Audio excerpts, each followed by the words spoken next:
Stream is going. I am here in my costume. I mean, I even put on the face paint and everything, so that was a pain, but Alright, I'm gonna go ahead and share the video. Share the video. awesome.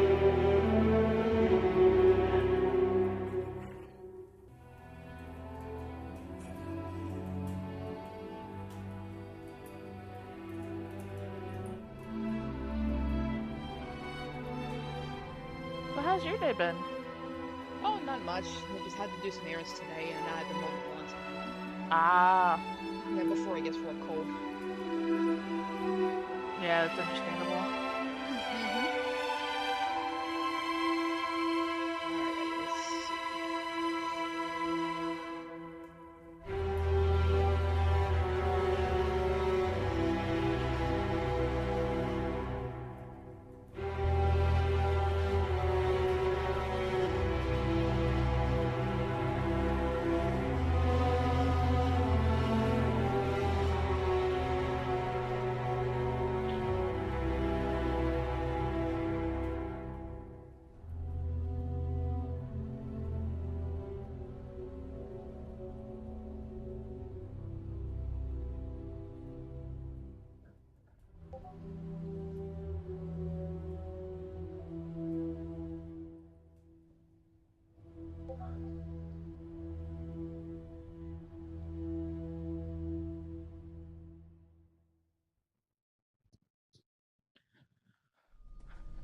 Man, I look really bizarre, don't I?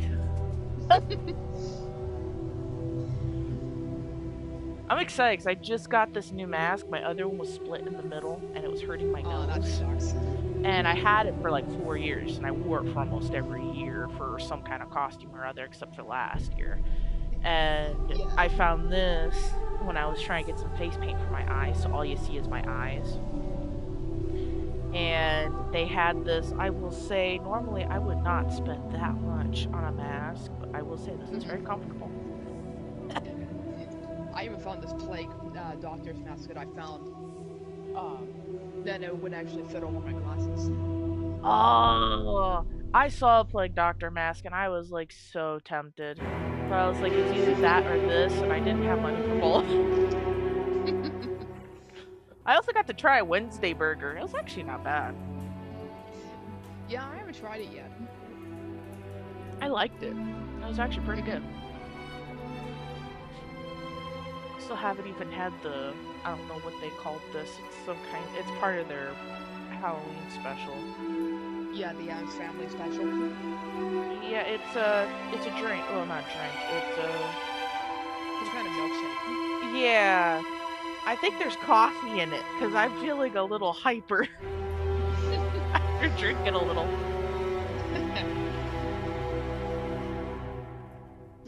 Or it could be just overwhelmed with coffee. I'm not sure, but it tastes like there's at least a little bit of coffee in it.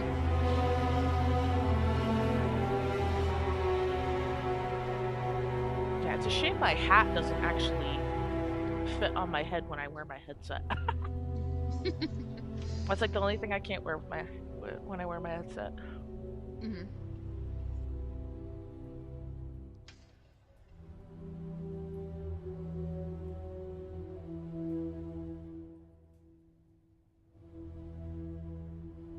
Yeah, anytime you're reading, I'll mute so then I'm not disturbing you in any way if I cough or anything like that. Okay, that's fine. I'm just browsing, seeing which one I'm gonna be reading first. All right. Find a real good one here. I think I might do uh, the Raven in the middle, but I'm also thinking about possibly doing Sleepy Hollow at the end of it. Oh, okay. I like that. But we'll just see how long you're gonna be streaming. Oh, I'll be streaming for a while. So that you don't have to worry about how long I'll stream. I usually stream until I like pass out. Until I get tired. That's usually how long my streams are. So, yeah. There's no time limit.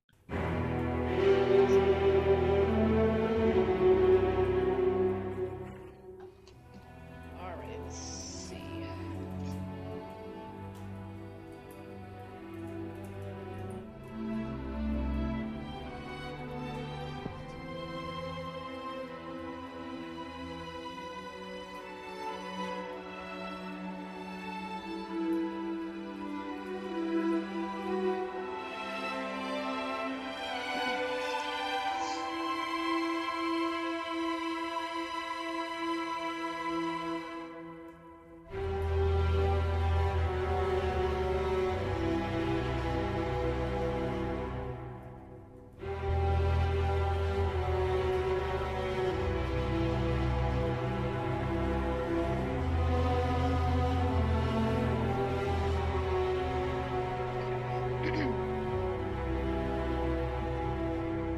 Alright, I'm gonna go ahead and get started.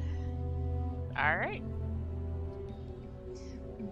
Welcome everyone to the spooky story time with Skulldagger. Today I will be reading Edgar Allan Poe and other numerous other stories, but I will be saving for the best for last. Shall we get started? The spirits of the dead. Thy soul shall find itself alone, amid dark thoughts of the great tombstone. Not one of all the crowd cry to thy hour of secrecy. Be silent in that solitude, which is witness. For then, the spirits of the dead who stood in life before thee are again in death round thee, and their will shall overshadow thee. Be still. The night, dark clear, shall frown, and the stars shall look from their high thrones in the heavens, with light like hope to mortals given, but their red orbs without beam. Through thy weariness they shall seem as a burning and a fever, which would cling to thee forever. Thoughts thou shalt not banish. Now there are visions near to vanish. From thy spirit shall they pass. Like dew drop from the grass. The breeze breath gone still. And the mist upon the air shadowy. Yet unbroken, it is a symbol and a token, how it hangs above the trees, a mystery of all mysteries. There you have it.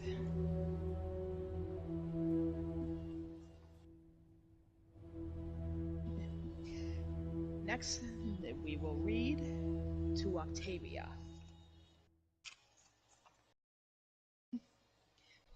When wit and wine and friends have met, and laughter crowns the fiested hour, in vain I struggle to forget.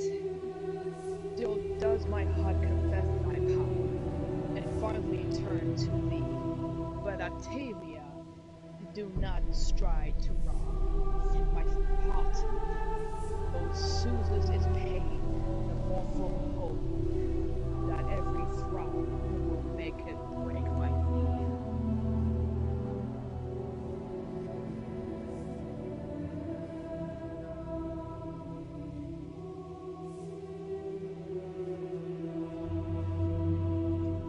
Next we will read A Dream.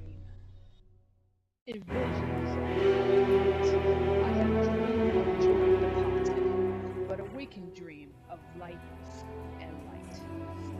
Hate left me broken-hearted. Ah, but is not a dream by day. To him those eyes things around him with a ray turned back upon the past. That holy dream, while all the world are trying. Faith cheered me as a lovely bee, a lonely, stirring kind. The thought that light echoes, the storm at night, so tremble what could be pure light, truth star.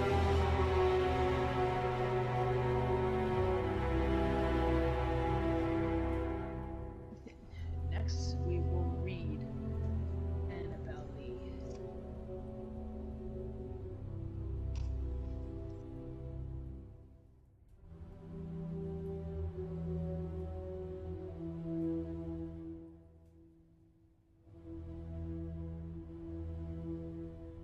It was many and many a year ago, in the kingdom by the sea, that a maiden that lived whom you may know by the name of Annabel Lee. And this maiden she lived with no other thought than to love and be loved by me. She was a child, and I was a child, in this kingdom by the sea, but we loved with a love that was more than love. I and my Annabel Lee, with a love that the winged seraphim of heaven covet her and me. And that this was the reason that long ago, in this kingdom by the sea, a wind blew out a cloud by night, so that a high-born kinsman came and bore her away from me to shut her up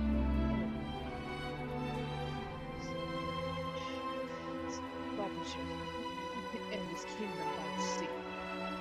The angels, not so happy in heaven, were in the earth for me. Yes, that was a reason. All those men know, in this kingdom by the sea, that the wind came down to and killed my Annabelle Lee. But it was stronger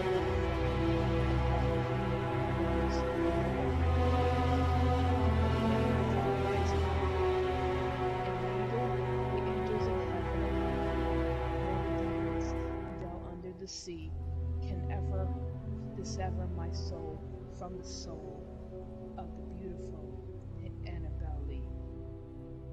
For the moon ever beams without bringing me dreams of the beautiful Annabelle Lee. And the stars never rise, but I see the bright eyes of the beautiful Annabelle Lee. And so, all the night tides, I lay down by the side of my darling, my life and my bride. In her soft chair, by there by the sea, and her tomb by the side of the sea.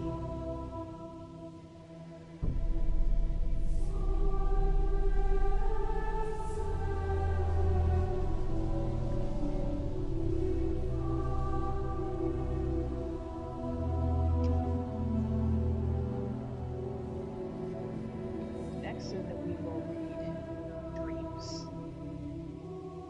Oh, that my young life it were a lasting dream. My spirit not awakened until the beam of the eternal.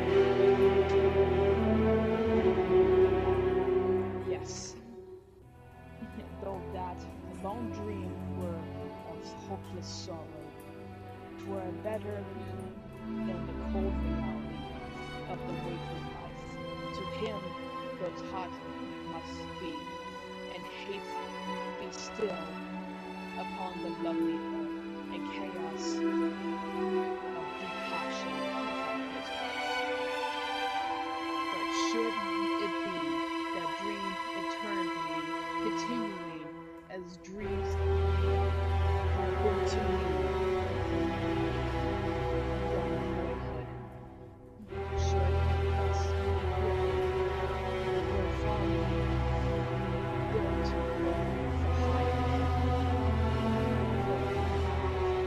revealed when the sun was bright, in the summer sky, in dreams of living light and loveliness, have left my very heart in gems of my imagining apart from mine own home, with brains that have been of mine own thought. What more could I have seen? 'Twas once and only once, and the wild hour from my resemblance doth not pass. Some power or spell had bound me. 'Twas the chilling wind came o'er me into the night, was left behind, is imagined on my spirit, or the moon, shore of my slumbers in her, that lofty noon, too coldly, on the stars however it was. That dream was as that night wind. Let it pass. I have been happy, though in a dream. I have been happy, but I love the theme, dreams, as in that fleeting, shadowy, misty strife of semblance, of reality in which breathes, who is delivering his eye, more lovely things, paradise of love, and all are of, then none hope in his sunless power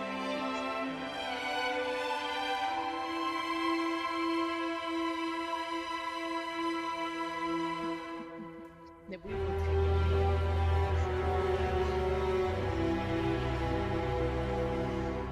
Whew, that was intense. How did I do? That's so good. So when you did the one with Annabelle Lee, is that supposed to be a sad story? Kind of, yeah, but it was the only one that I know. Oh yeah. Kind No, of I like was just more kind of kind of curious. like more like a gothic love kind of thing.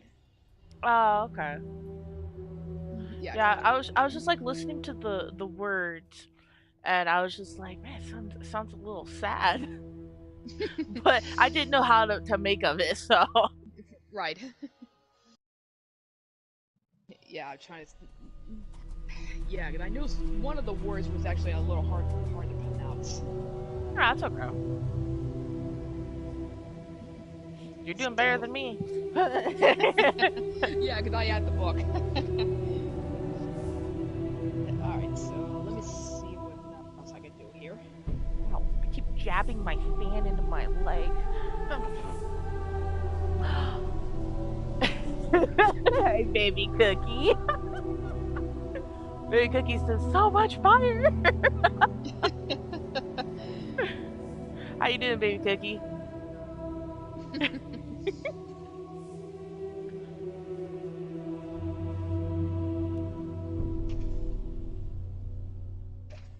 Don't mind the face paint. My mask has like fabric in it, so it makes me Hmm. get hot every now and again. Right.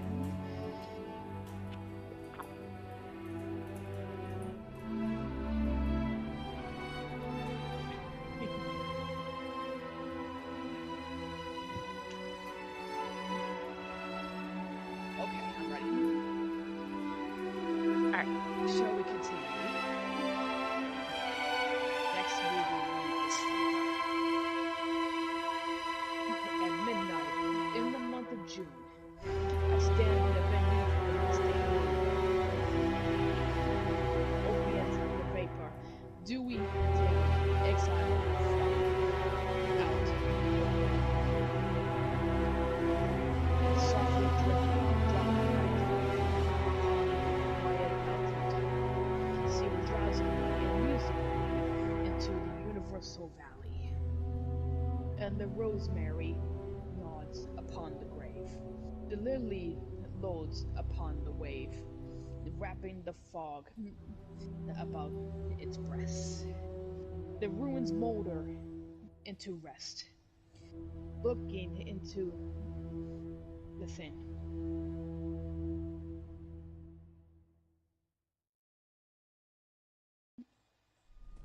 See the lake, the constant slumber it seems to take, but would not, for the world awakes. All beauty sleeps, and lo, where lies Irene of her destinies. Oh, lady bright, can it be right? This window open to the night, the wanton airs from the treetop. Laughingly, through the lattice drop, the modulus airs and wizard run. Flint through thy chambers in and out, and wave the curtain's canopy so fitfully, so fiercely.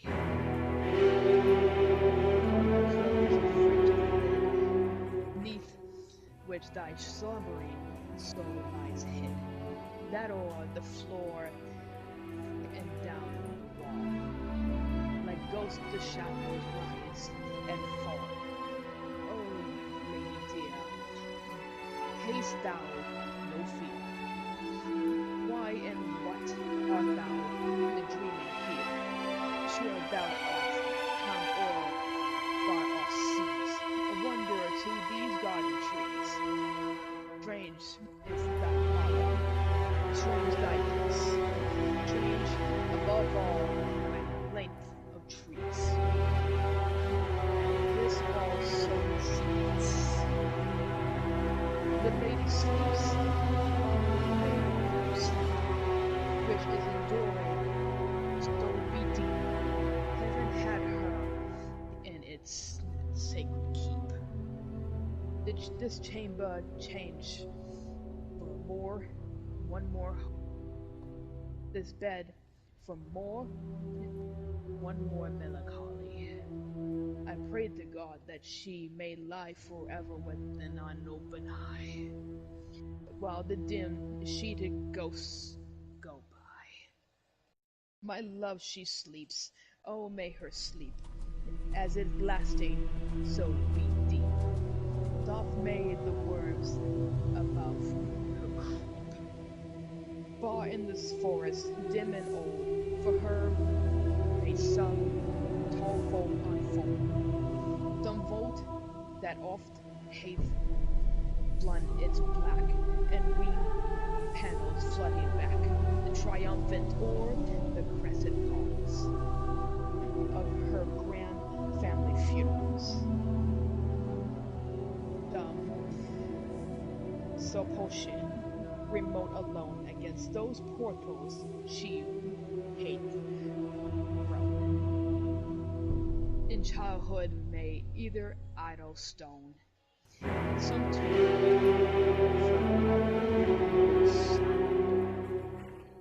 she near shall force an echoing moan, thriving to think, poor child sin, it was the dead who groaned within.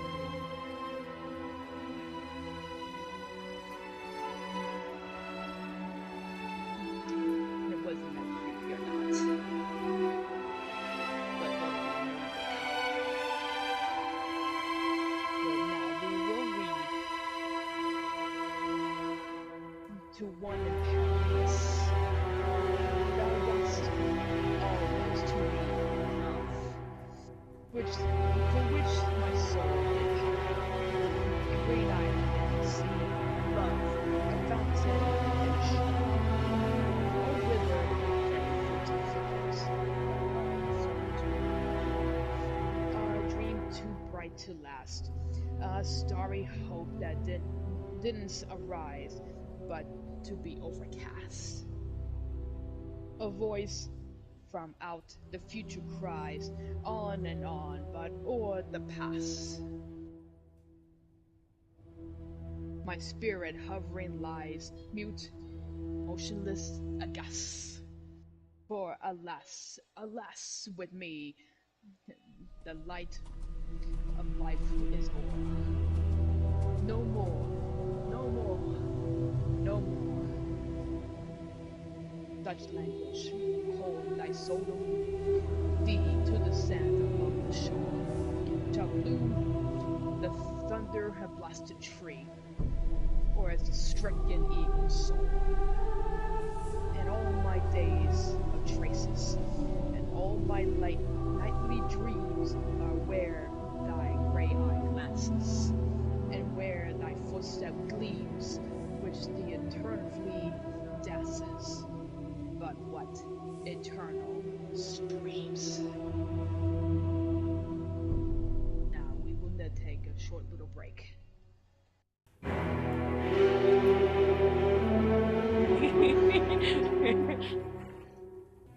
Yeah, I'm glad I mute while you're reading because I've had like several people honk their horns as someone's driving by. I'm like, are you serious right now?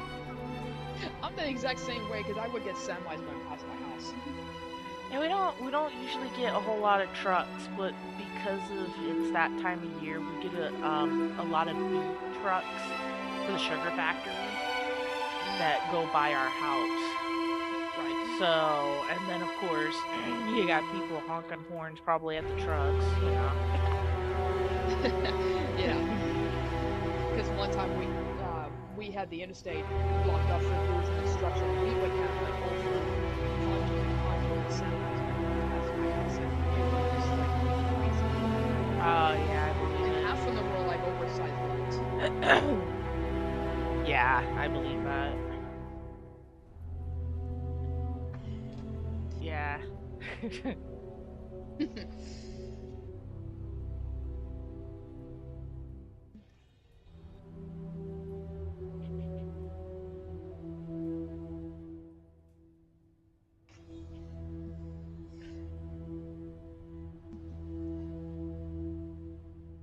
Now we may continue.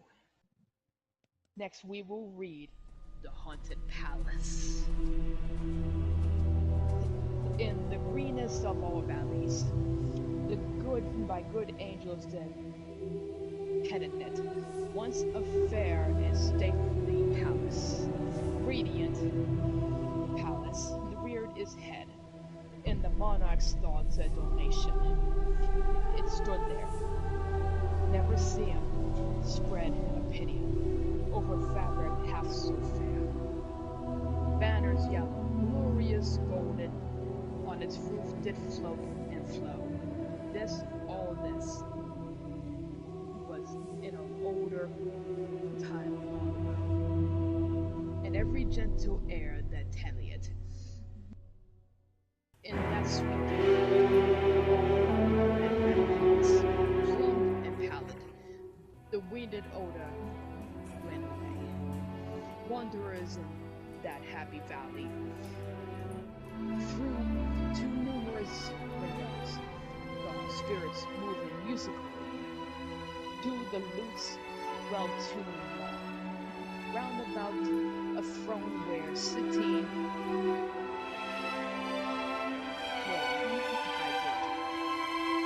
in state his glory well befitting, the ruler of the realm was seen.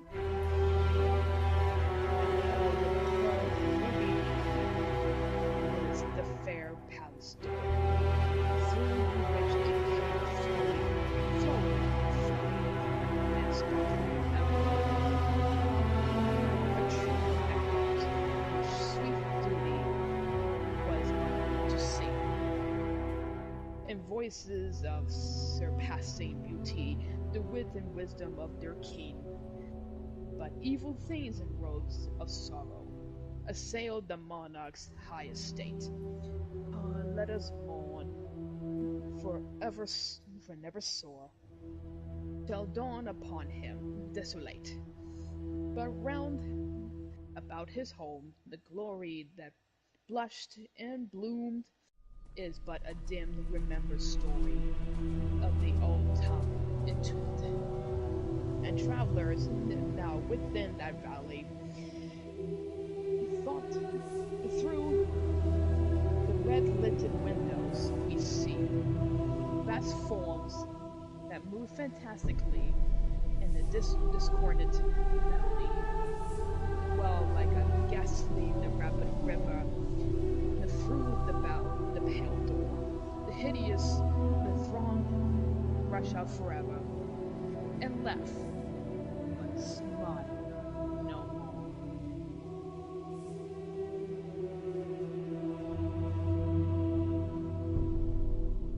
Next, we will read the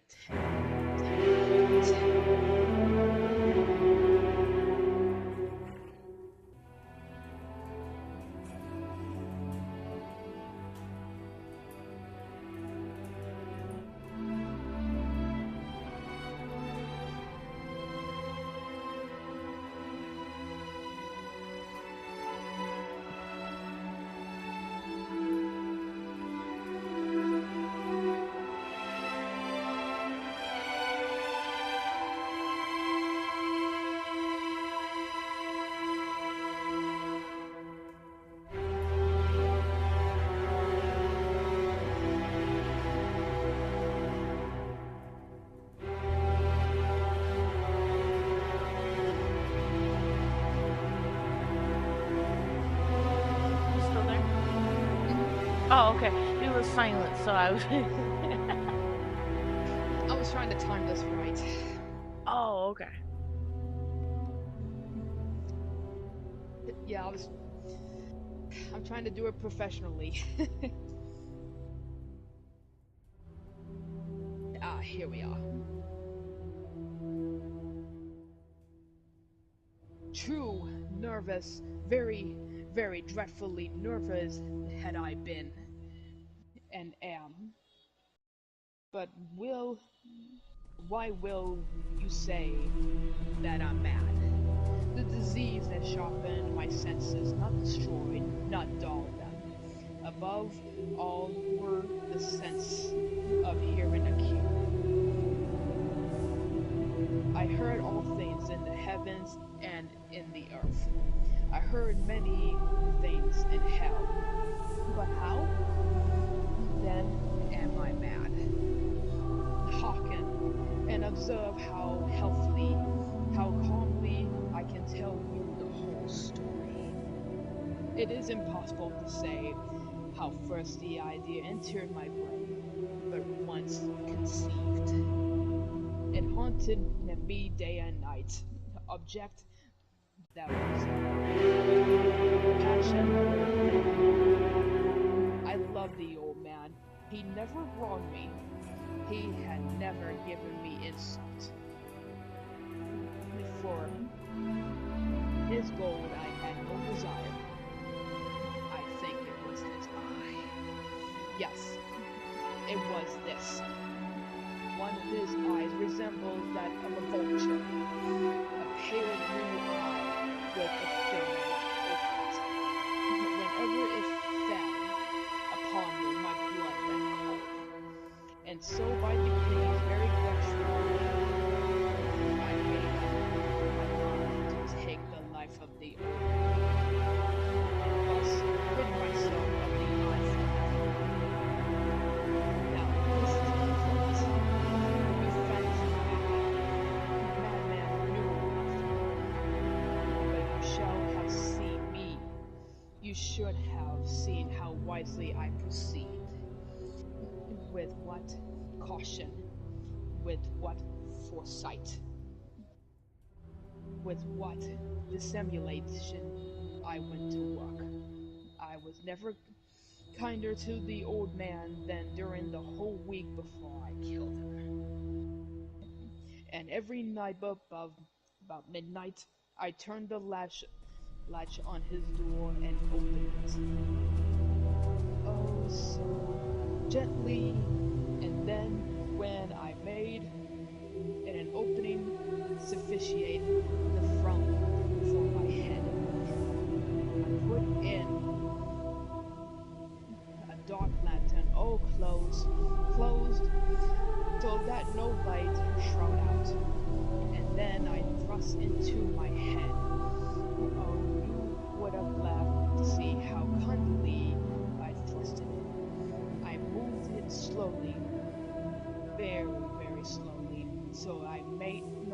disturb the old man's sleep. It took me an hour to place my whole head within the opening so far that I could see him as he lay upon his bed. Ha! Would a madman have been so wise as this? And then, when my head was well in the room, I undid the lantern cautiously. Oh, so cautiously, for the hinges crack. And I undid in just so much that a single thin ray fell upon the vulture's eye. And this I did for 7 long nights, every night just midnight, when finally the eye was closed. And so it was impossible to believe, for it was not the old man thus made, but his evil mind. And every morning when the day broke, I went boldly into the chamber and spoke courageously to him, calling him by name with a haughty tone, and inquired how he shall pass the night. So you see, he would have a very profounded old man indeed to suspect that every night, just at 12, I looked and up upon him while he slept. Upon the 8th night, I was more than unusually cautious in opening the door. A watch minute's hands moved so quickly that it did mine. Never before that the night had I felt the extent of my own powers, of the secrecy. I could secretly contain my feelings of triumph to think that there I was, opening the door little by little, and there not even to dream of my secret deeds of guilt. I fairly chuckled at the idea, and perhaps he had heard me, for he moved suddenly as it started. Now you may think I drew back, but no, his room was as black as pitch, with thick darkness. Both the shutters were closed fastened, through fear of robbers. And so I knew that he could not see the opening of the door, and I kept pushing it so steadily. I had my head in, and was about to while my thumb slept upon the tin fastening, and the old man sprang up and cried out, "Who's there?" Quite still for a whole hour I did not move a muscle, and in the meantime I did not hear him lie down. He was still sitting up in the bed, listening, just as I have done night after night, hawking to the death watches in the wall. Presently I heard a slight groan, and I knew it was the groan of a mortal terror, as it was not a groan of pain or of grief. Oh no,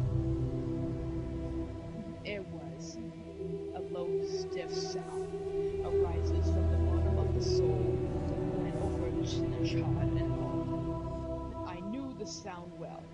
Many a night, just at midnight, where the whole world slept, it had welled up from my own bosom, deepening with its dreadful echo the terrors that distracted me. I said I knew it well. I knew where the old man felt, and pitied him. Although I chuckled and hoped, I knew that he had been laying awake ever since the first seconds when he had turned in the bed. His fear had been ever since growing upon him. He had been trying to fancy them process, but could not. He had been saying to himself, "It is nothing but the wind in the chimney. It is only a mouse crossing the floor. Or is it merely a cricket which has made a simple chirp?" Yes, he has been trying to comfort himself of these excuses. But he had found only because in approaching past it was shadow the victim, and it was the mournful influence of the precisely shadow that caused him to feel, although we neither saw not heard, to feel the presence of my head within the room. When I had waited a long time very patiently, without hearing him lie down, I resolved to open a very, very small crevice in the lantern. So I opened it. You cannot imagine how stealthily, until at length a single dim ray, like a thread of a spark, shot out from the crevice and fell upon the vulture eye. It was open, wide open, and I grew furious as I gazed upon it. I saw it with perfect districtness, dull blue, with the hideous veil over it that chilled the very marrow in my bones. But I could see his face in person, for I have directed the ray as if by instinct, precisely upon the damp spot. And now have I not told you that what you mistake for madness is not, but over acuteness of the senses? Now, I said, there came to my ears a low, dull, quick sound, such as the watch makes in I knew that sound well, too. It was the beating of his heart, increasing fury as the beating of the drum stimulates the soldier into courage. But even yet I refrained and kept still. I scarcely breathed. I held the lantern motionless. I tried how steadily I could maintain the ray upon the eye. Meantime, the hellish tattoo of the eye increased. It grew quicker and quicker, and louder every instant. The old man's terror must have been extreme. It grew louder, I said louder every moment. Did you mark me well? I have told you that I am nervous, though I am.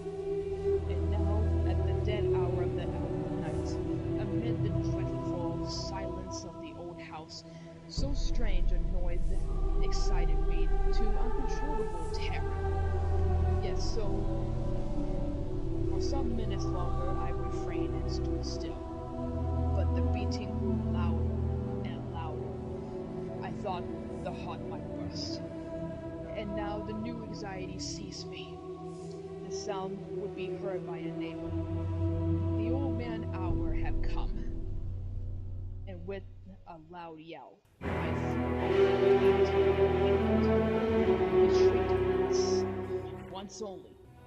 In an instant I dragged him to the floor, pulled the heavy bed over him, and then smiled gaily. To find the deed so far done, but for many minutes the heart beats on with a muffled sound. This, however, did not vex me. It would not be heard through the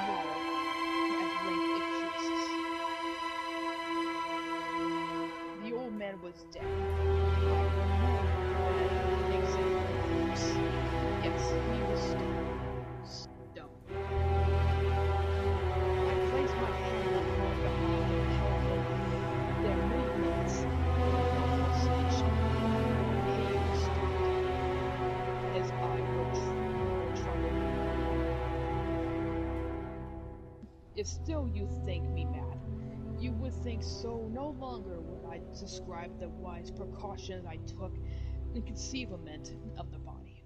The night waned, and I worked hastily, but in silence.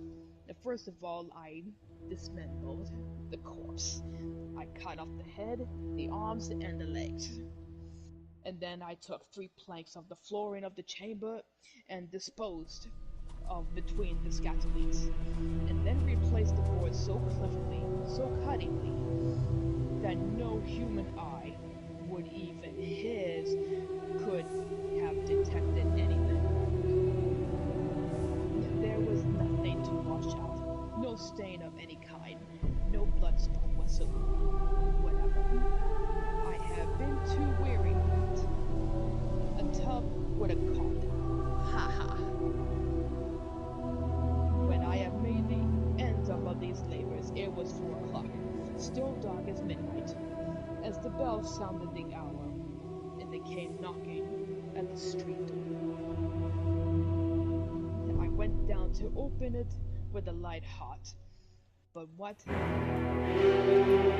fear?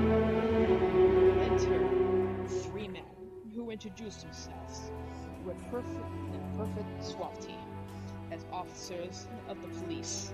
A shriek had been heard by a neighbor during suspicion of foul play that had been accused.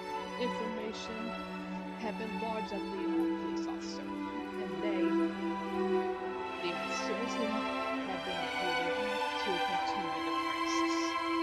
I smiled, but what had I to fear? I bade the gentleman welcome. The shriek, I said, was my own injury. The old man I mentioned was absent into the country. I took my prisoners over the house. I made them search for trouble. I led them into his chamber. I showed them his treasures, secure, undisturbed, in the enthusiasm of my confidence. I brought chairs into the room and desired them here to rest from their fatigues, while I myself, into the wild honesty of my perfect triumph, placing my own seat upon the very spot beneath which reposed the corpse of the victim.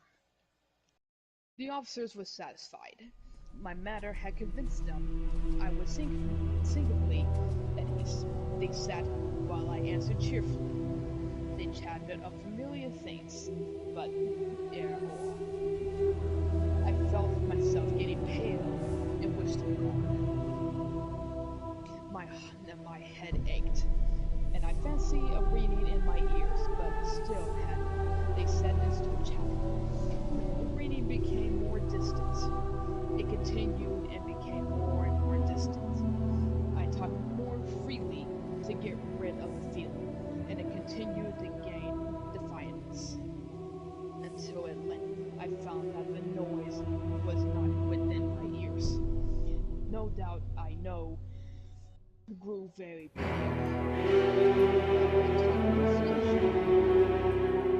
And within the heightened voice, yet the sound increased.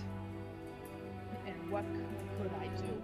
It was a low, quick sound, much such a sound as a watch makes it enveloped in calm.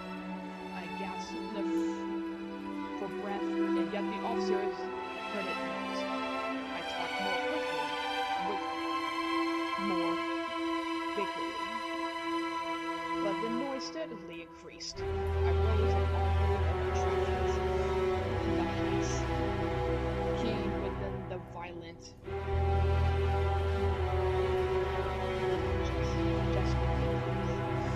but the noise steady increased. What would they not be?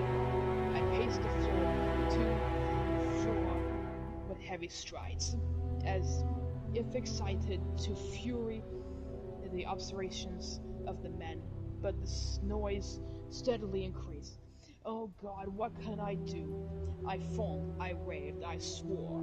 I swung the chair upon which I had been sitting, and red hit upon the boards, and the sound rose all over and continued to increase it. It grew louder, louder, and louder. But still the man chanted peacefully and smiled. Was it possible they heard not? Almighty God, no, no. They heard, they suspected, they knew. They were making a mockery of my hope. This I thought, and this I think. Anything was better than this agony. Anything was more tolerable than this derision. I could bear these hypocritic smiles no longer. I felt that I must scream or die. And now again, hark, louder, louder, louder. Feel as I shriek, dissemble no more. I meted the deed, tear out the planks. Here, it is the beating of his hideous heart.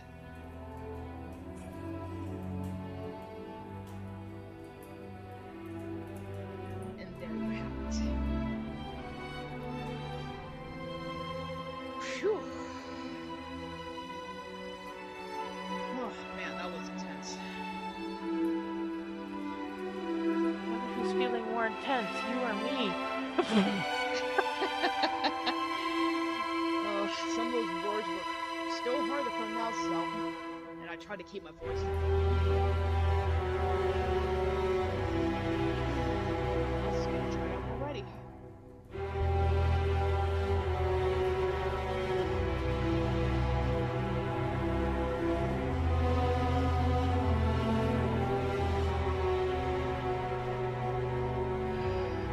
Let's see what else I can find.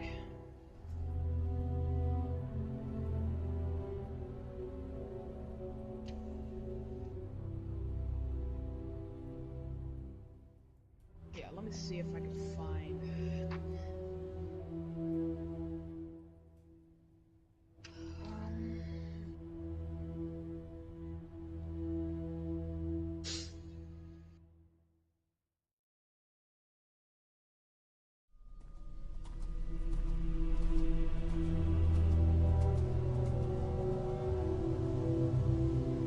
Yeah, here it is.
Yeah, just give me a moment. My mouth is a little dry. Oh, no problem, I understand. Yeah, it happens when I read read pretty fast. yeah, no, you're totally good.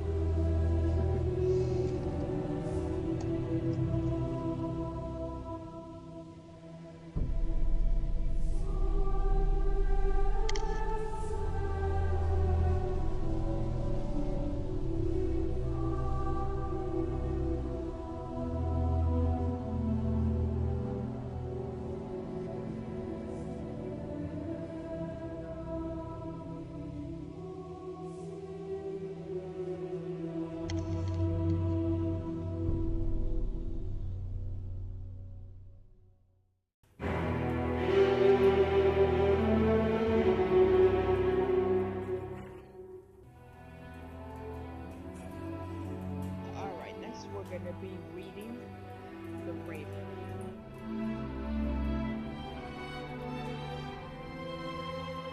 Once upon a midnight dream, where I pondered weak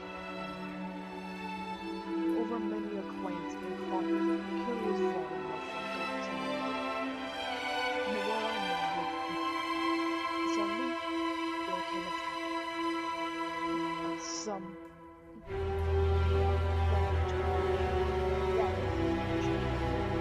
to some visitor, I muttered, happy only this.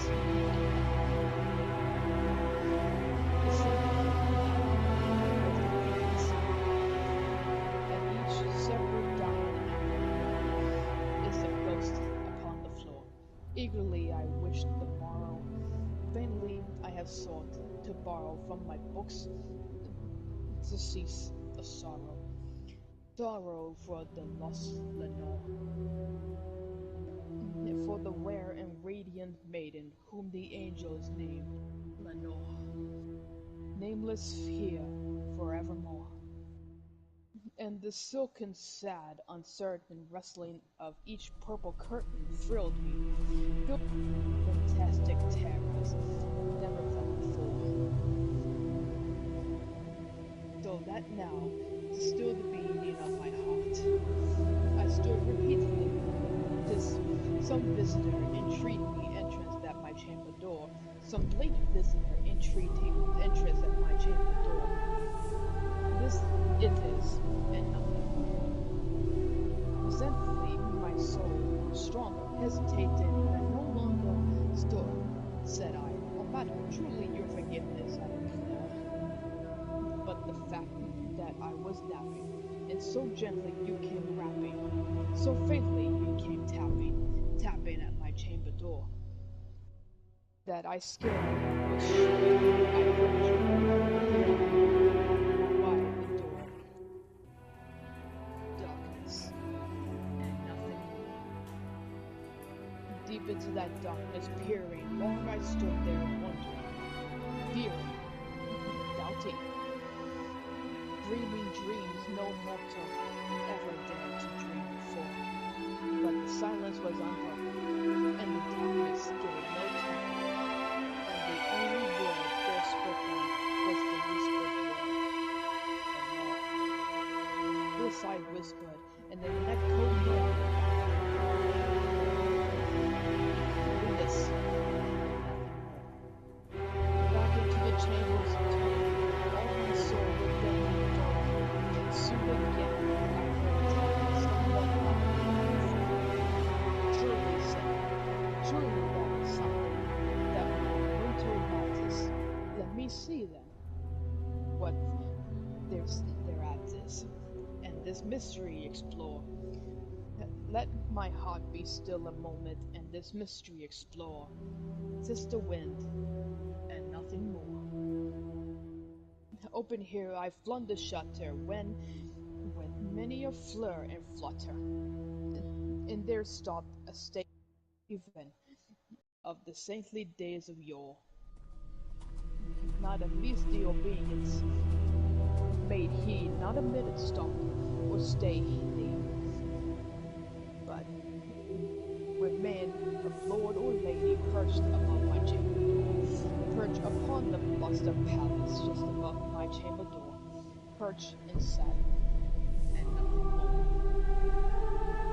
Then this ebony bird, beguiling sad fancy into smiling, but the brave and stern, the toil of the countenance is born. Though thy crest shall swoon and shaven thou, I said, art sure no craven, ghastly an ancient raven wandering from the nightly shore. Tell me what thou is on the nice Plutonian shore. Quoth the raven, nevermore.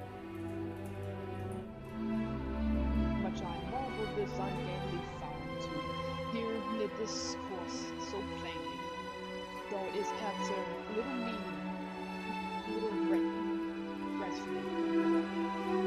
For we cannot help agree that no living human being ever yet was blessed with seeing bird above his chamber door. Bird, or beast, upon the sculptured outside of his chamber door, with such name and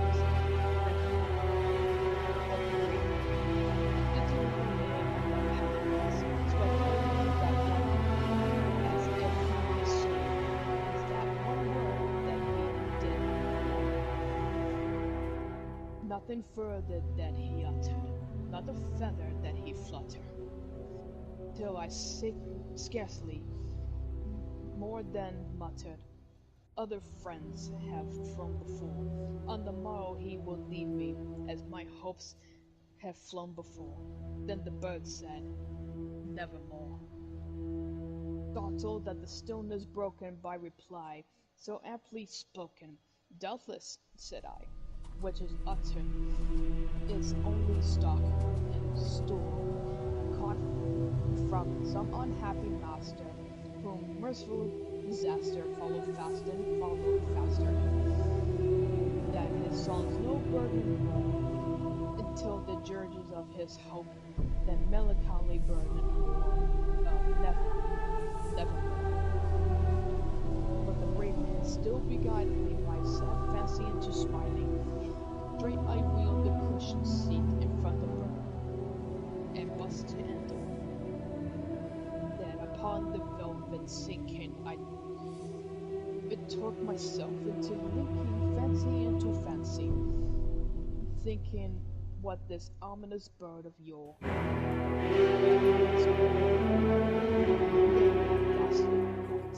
an ominous bird of yore, meant the croaking, nevermore. This I said engaged in guessing, in no syllable expression, to the fowl whose fiery eyes now bursting in my bosom's core. This and more I said divinely, with my head at ease reclining, on the cushioned velvet lining that the lamplight glutted o'er.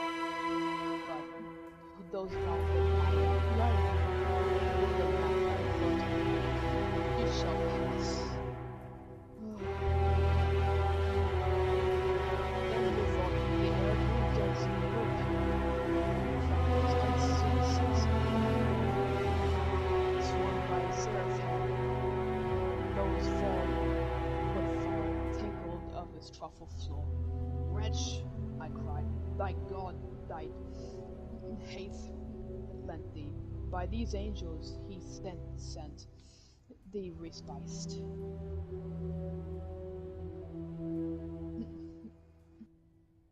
Respiced and never fend from thy memories of Lenore.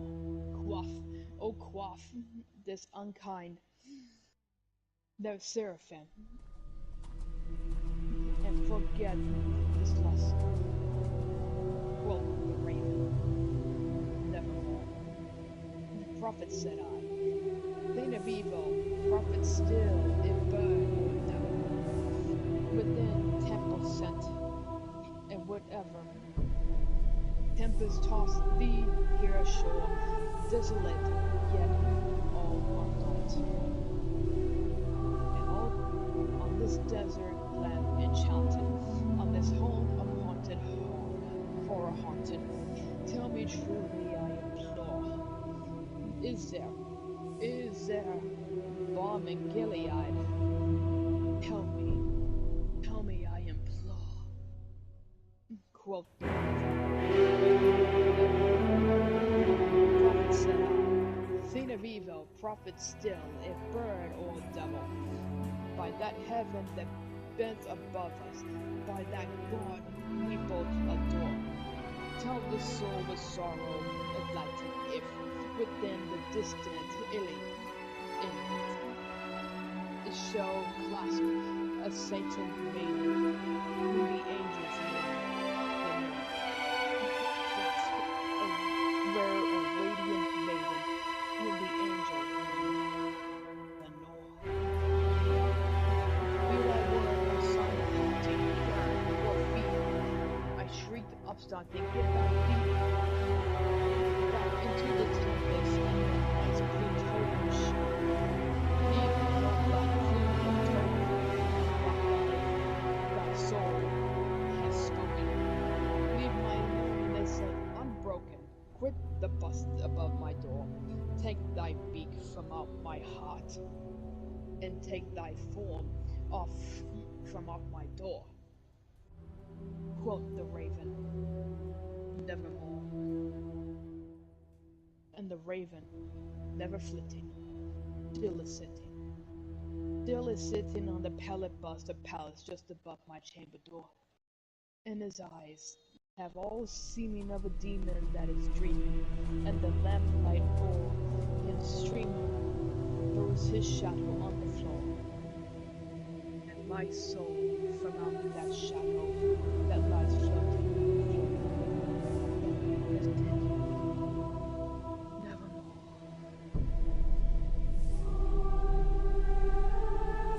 There you have it. That was really good. Yep. Ugh, man, my mouth is really trying to get tired. Well, I don't know if you knew, but you've already been doing this for like an hour already. Time's going by fast. Oh yeah. Oh yeah. Yeah, some of these are like way too long for me to read. Yeah, I understand that.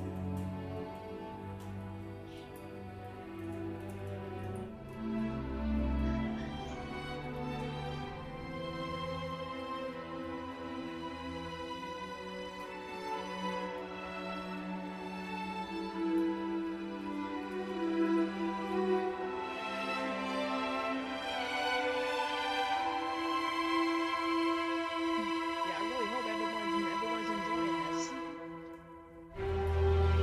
I know I am.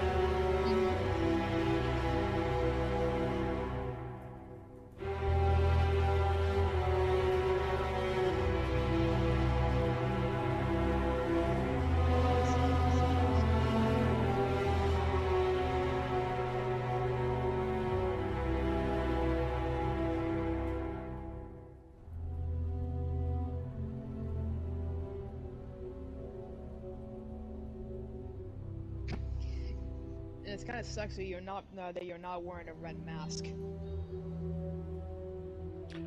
You know, I wish I had one, but I don't have a red I mask. would, I would definitely read the Mask of the Red Death I just to make it more fitting. think my husband has a red mask, but I don't know where it would be.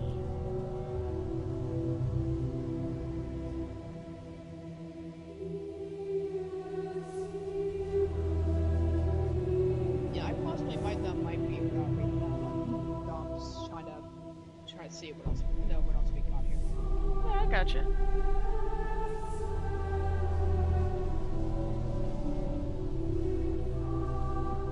I know there is actually one in here. I'm not sure how long it is, but it's the Black Cat.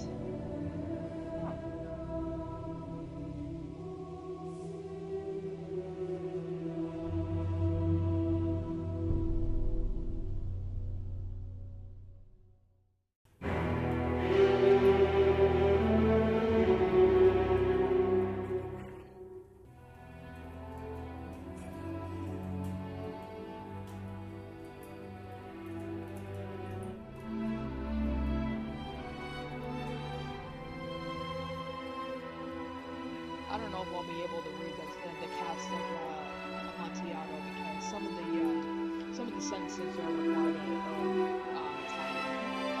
Oh, okay. Yeah, that's okay. I understand. Yeah.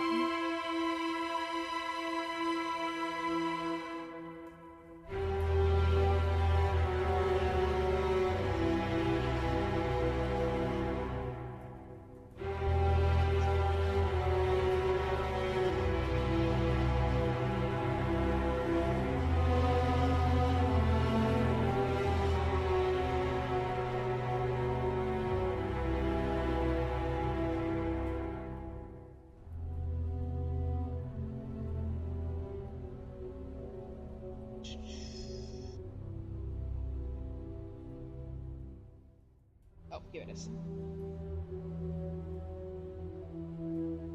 Two, one,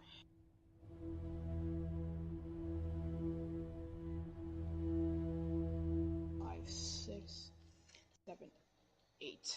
Yeah, that's definitely gonna be a while.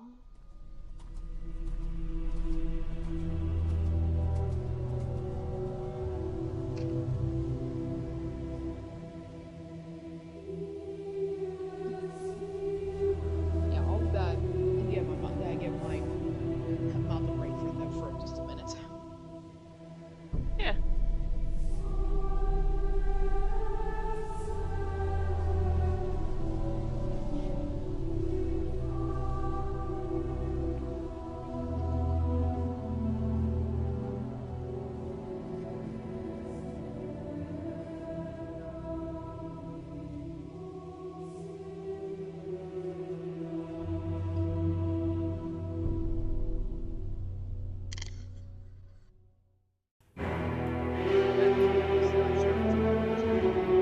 Yeah, I was like, who's messaging? And I was like, oh, that's you.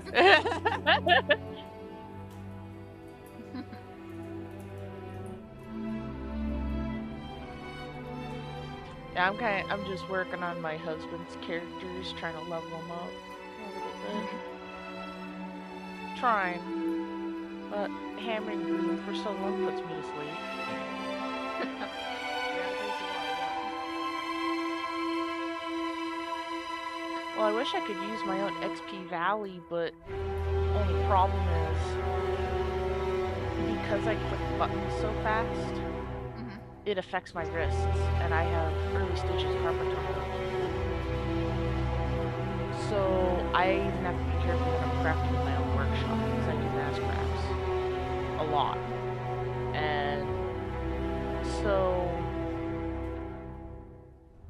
that's partially why I'm still playing games a lot, but I've had to be careful with Boundless because for some reason Boundless takes more effort with my wrists than playing anything else, which I guess to me is goofy, but I've I've been kind of just been doing other things during the week and I've been mining. Let's see. I mined. I'm not actually sure how many stacks of diamonds I got this past week, but I think I have almost 20 reclaims. I think. Yeah, sometimes my wrist will be hurting if I'm like hammering rock like crazy.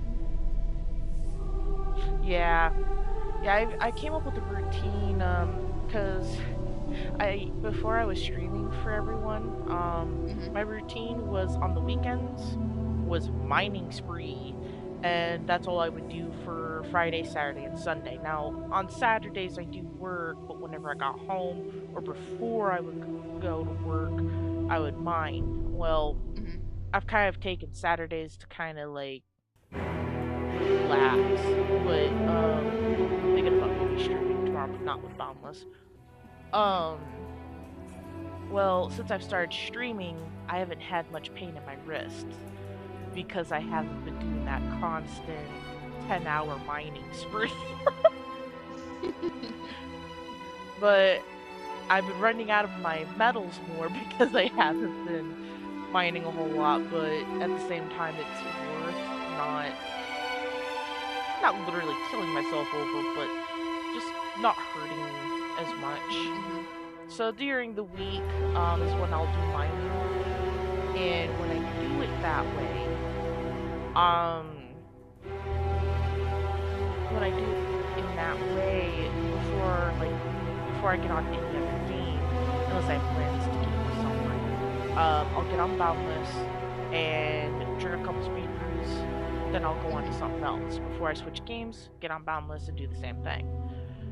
So that's kind of been my little routine, which has kind of helped me kind of pace myself a bit better.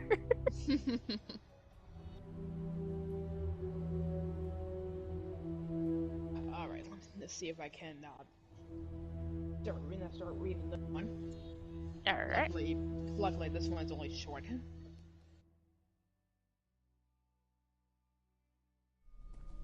Alright, next we will read Mask of the Red Death. The Red Death have long devastated the country. No pestilence had ever been so fatal or so hideous. Blood was its avatar and its seal. The redness and the horror of blood.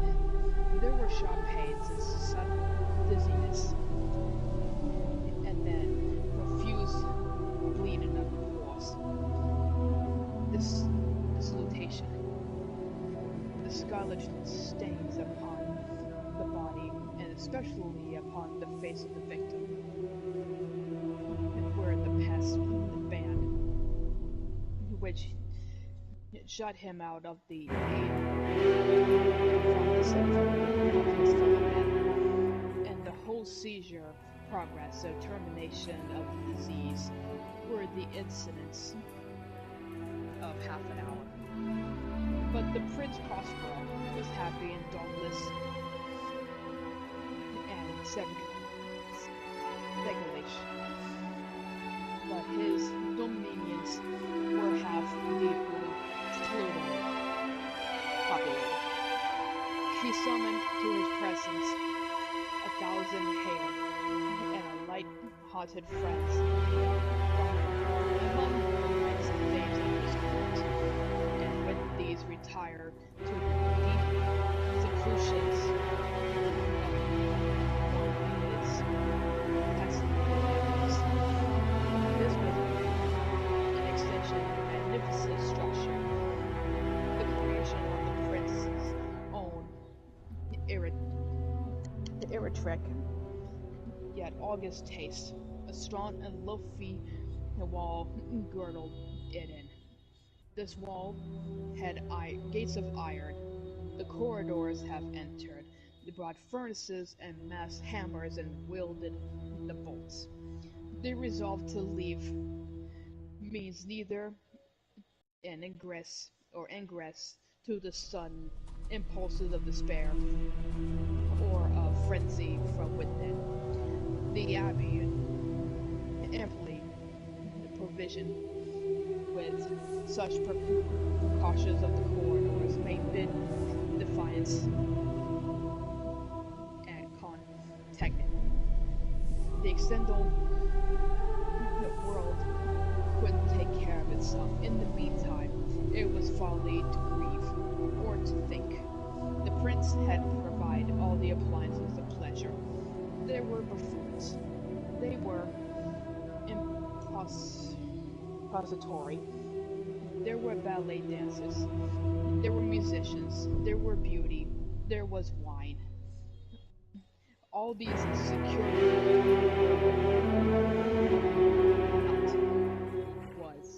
without was the Red Death. It was towards the close of the 5th and 6th month of his seclusion, and while the presidents raged more fiercely aboard than the Prince Prospero entertained his 1,000 friends at a mass ball of the most unusual magnificence. It was such a scene, that masquerade, but first let me tell you who's here and which was there was set the imperial suit, in many palaces. However, such suites formed among the straight gates, while the folding doors like nearly to the walls of either hand. The view of the whole extent was scarcely imprinted. Here the case was very different, as might have been expected from the deuced love of the bazaar. The apartments were renegated, disposed that the vision embraced but little more than one at a time. There was a sharp turn at every 20 or 30 yards, but at each turn a novel effect, to the right and the left. In the middle of each wall, a tall and narrow Gothic window looking out upon the close corridor which pursued the remains of the suite. These windows were of stained glass, whose colors varied in accordance of the prevailing hue of the decorations of the chamber which it that at an eastern extremity were hung.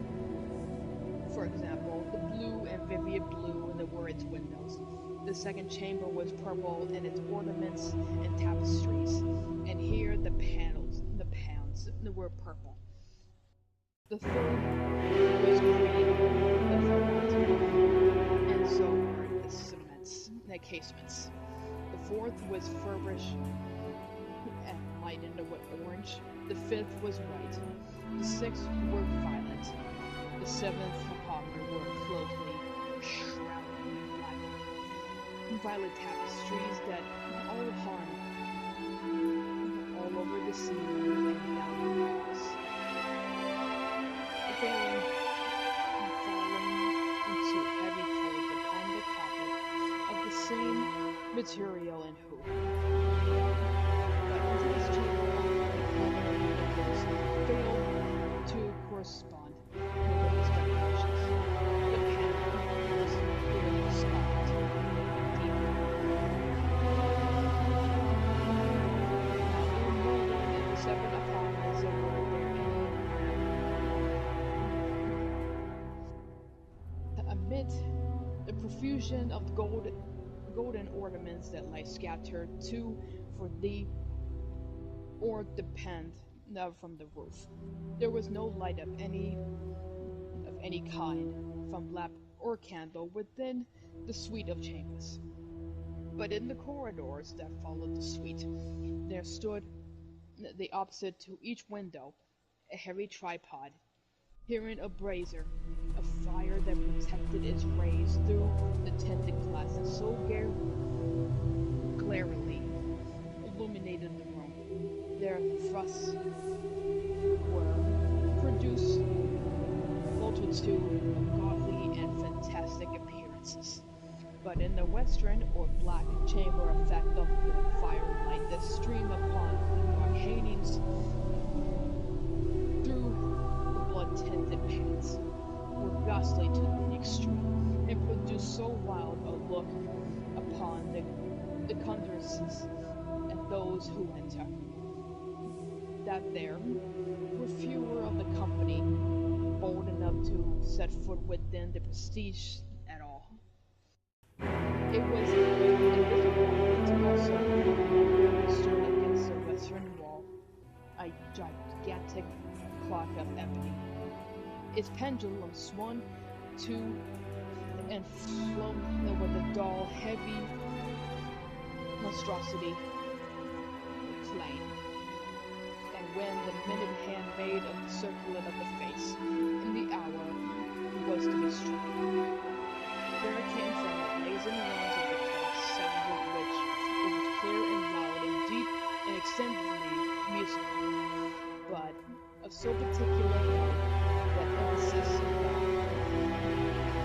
each last of the hour, the musicians of the orchestra were constrained momentarily in their performance to travel to the sound, and thus the waltzers perforce ceased their evolutions, and there were a brief disconcert of the whole gay company, and while the chimes of the clock yet ran, it was observed that the giddiest grew pale, and more aged and sedated passed their hands over their brows, as if a confused reverie or meditation. But when the echoes have fully ceased, a light laughter at once pervaded the assembly. The musicians looked at each other and smiled as their own nervousness of falling made whispering vows, each to each other, that the next chiming of the clock shall produce in them no similar emotion. And then, after the lapse of 60 minutes, which embraced 3,600 seconds of the clock of the time that flies, there came yet another chiming of the clock, at the same disconcerting and tremulous of meditation as before. But in spite of all things, it was a gay and magnificent night. The tastes of the Duke were particular. He had a fine eye for colors and effects. He disregarded the decor of mere fashion. His plans were bold and fury, and his conceptions glowed with a barbaric luster. There were some who would have thought him mad. His followers felt that he was not. It was necessary to hear and see and touch him to be sure that he was not. He had to walk in great part the movable establishments of the seven chambers on occasion great feats.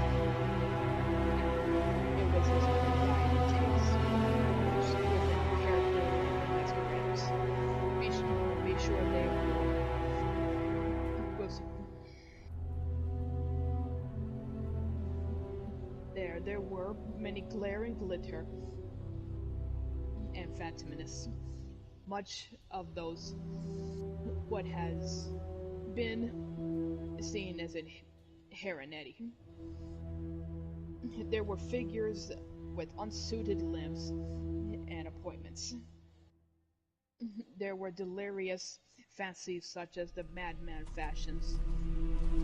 There were many, much of the beautiful, much of the wanton, much of the bizarre, something of the terrible, and not a little of that which might have excited disgust. To and fro in the seven chambers that stood, in fact, a multitude of dreams, and these, the dreams, writhen in and about, taking hue from the rooms, and causing the wild music of the orchestra to seem as the echo of their steps, and their strikes of the ebony clock, which stands in the hall of the velvet. And then for the moment, all is still, and all is silent, save the voice of the clock. The dreams are stiff frozen as they stand, but the echoes of the chime died away. They had endured but in an instant, and the light half subdued laughter floated after them as they departed. And now, again the music swells and the dreams move, and the wraith too pour more merrily than ever, taking hue from many tinted windows through which stream the rays through the tripods. But to the chamber with those eyes so restful of the sun, there were none of the aspects of adventure, and there flows a rotor light through the blood-colored panels, and the blackness of the sable drapery appalls, and to him those fall upon the sable carpet. There comes from the near clock of ebony a muffled peal, so sonorously than any which reaches their ears to indulge in the more remote gallantries of the other apartments. But these other apartments so densely crowded, and then them beat in the hot life. In the rival went mortally on until the late then commenced the sounding of the midnight above the clock, and then the music ceased. Then I have told that the evolutions of the waltzers were quiet, and there was an uneasy nations of all things of before. But now there were 12 strokes to be sounded by the bell of the clock. Thus it happens, perhaps,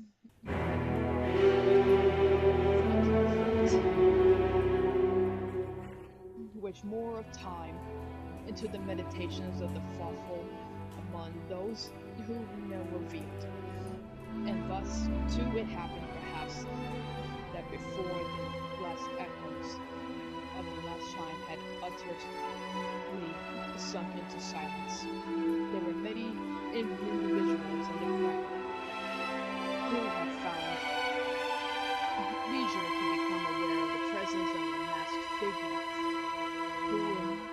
which had arrested the attention of no single individual. In the rumor of this new presence, having heard spoken in some history,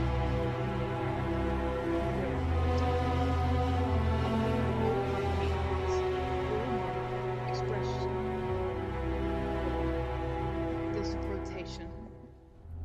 this probation, and many then finally a terror of horror and of disgust. In an assembly, the phantomism, such have I painted, it may as well suppose that no ordinary appearance could have excited such sensation. In truth, the masqueraded license of the night was nearly unlimited, but the figure in question had out Herod, and begun beyond the bounds of the prince's indefinitely decorum. There are the chords in the hearts of the most reckless which cannot be touched without emotion, even with the utterly lost, to whom life and death are equally just. There are matters of which no jest could be made. The whole company, indeed, seems so now deeply to feel that in the costume of bearing of the stranger, neither properly existed. The figure was tall and broad, and shrouded from head to foot the heaviness of the grave. The mask which concealed the venture was made so nearly to resemble the countenance of the stiffest corpse that the closest scrutiny must have difficulty in detecting the cheat. And yet all this night might, if not improve, but the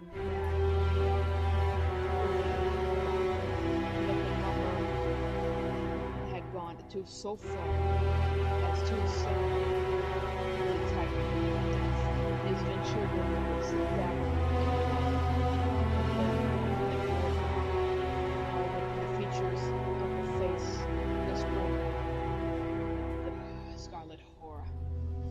When the eyes of Prince Prospero fell upon the spectacular image, which with a slow and solemn movement as it moved fully to sustain its role, docked to and fro from the waltzers. He was seen to be consoled in the first moment of the first stutter, either of terror and distaste, but in the next, his brow reddened with rage. Who dares, he demanded hoarsely in the corridors, who stand near him?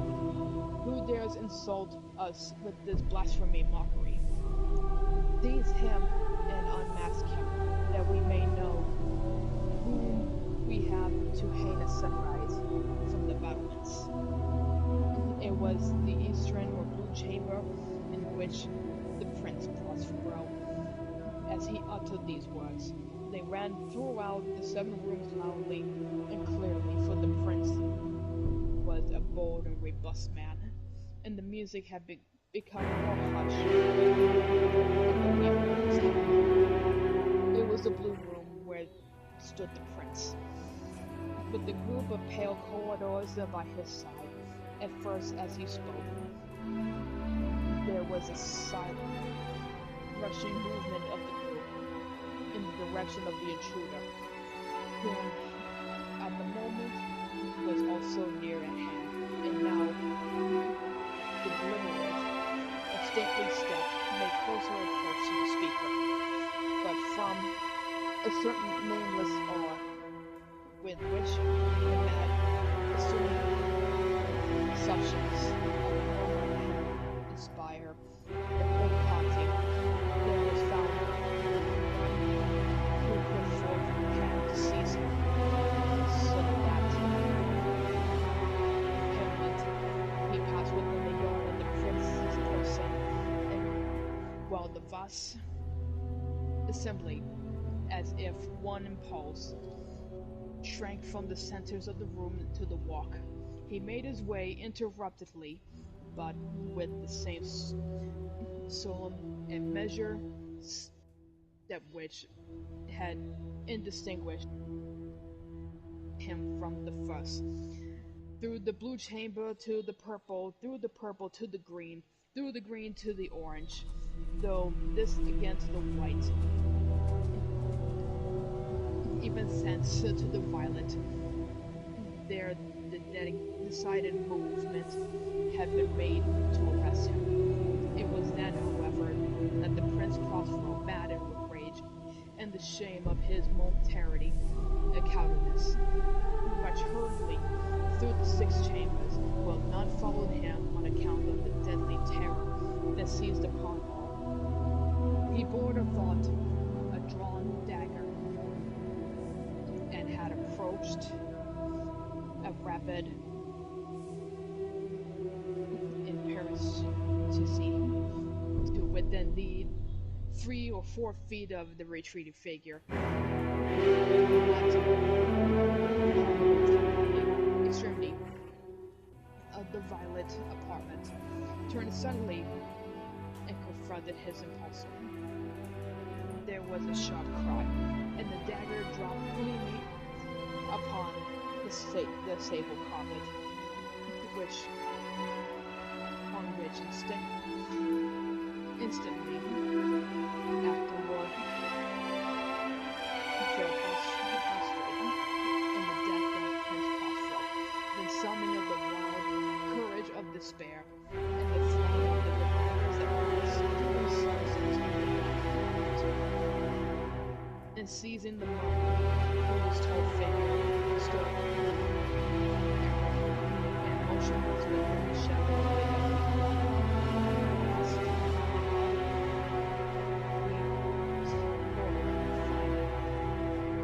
of the great semblance of corpse-like mask, which they had handled with so violent a rudeness,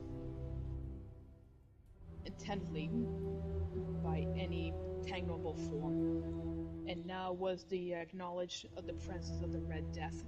He had come like a thief of the night, and by one dropped the revenues of the blood bedewed hall of their reverence, and died each of the despairing poachers of his form, and the light of the ebony clock went out with that of the last spaghetti, and the flames of the tripods expired, and darkness and decay, and the Red Death held merely the dominion over all.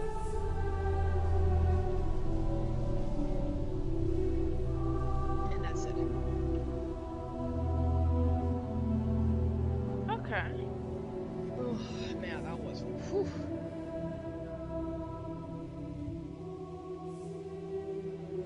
I thought I was gonna lose my voice there for a second. Ugh. God, I can't even keep up.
I'll continue reading uh, Sleepy Hollow. So this will be the last story for tonight. All right, sounds good. hmm So I'll go ahead and start. All right. Yep. Chapter 1. The Legend of Sleepy Hollow. When the good folk of Sleepy Hollow got together around the fire on dark and windy nights, their talk often turned to the mysterious being who had been seen riding along nearby roads. He was a Hessian cavalryman who lost his head in the Revolutionary War, one said. A cannibal that took it clean off. He is a ghost, the commander of all evil spirits in these pots, another claimed. Nobody knew for sure, but many a farmer out late one night would see this apparition this terrible figure mounted on a powerful stallion. He was the headless horseman. His body buried in the churchyard, said one man who claimed to be an expert on the subject. At night he rides out into the battlefield where he was killed to look for his missing head. Towards the dawn, you will see him go tearing down through the hollow as fast as he can ride, and he has to get back to his grave before daybreak. One of those who listen more closely of these ghostly tales is Ichabod was the town schoolmaster, a man who thought he knew things more about the ghosts himself. Ichabod was something like he was tall, lanky, young man with hands that dangle a mile out of his sleeves, and feet like shovels. His small head had perched on the skinny neck. He had huge ears, a long pointed nose that made his head seem like a weather vane pointing in the direction of the wind. Many said he looked like a scarecrow from some cornfield. Now, Sleepy Hollow is one of the most peaceful spots in the world. It is a hidden valley along the Hudson River that's just as quiet and drowsy and dreamy as it could possibly be. Some say a German doctor practiced in witchcraft put a spell on the hollow many years ago. Others claim that it was the scene of powwows of an Indian sorcerer even before Henry Hudson sailed up the river that bears his name. And this is a haunted spot, an old farmer whispered to Ichabod one night. The sky is full of meteors and shooting stars, and there are nightmares that will slip into your dreams. During the day, Ichabod didn't have time to think of ghosts and spirits. He was busy running his schools. If you went by on a warm, drowsy day, you might hear the murmuring voices of his pupils reciting their lessons, or you might hear the string whack of a birch rod as the schoolmaster lay on into some misbehaving students. But Ichabod didn't like having to punish his child if the child was weak and cried just to look at the switch. The teacher let him off with a warning. When he had made a tough run like mischief, Ichabod ensured that a boy had a lashing was Ichabod liked his pupils. Soon he would even become a companion and playmate of the older boys, and he would sometimes walk the younger ones home, especially if they had a pretty older sister or if their mother happens to be good cooks. He always tried hard to keep on good terms on the families of his pupils. He had no choice. His salary was very small, and his appetite was very large. And what's for dinner were often his first words out of Ichabod's mouth. Though skinny, he could swallow a whole meal way that an anaconda snake does. As part of his pay, he would room and take his meals with the farmers whose children went to his school. He lived with each family for a week and moved on. Over the year, he made the rounds of the neighborhood, all of his belongings tied in a big cotton handkerchief. Farmers in those days sometimes thought that the schooling cost too much, or that schoolmasters were just lazy drunks. To make the burden lighter, as to make himself useful, Ichabod would help his hosts with their chores. He helped the farmers to make hay, he lent a hand when they mended the fences, took the horses to water, drove cows to pasture, and cut wood for the winter fire. And let me take care of the little lambs, he would say to the mothers.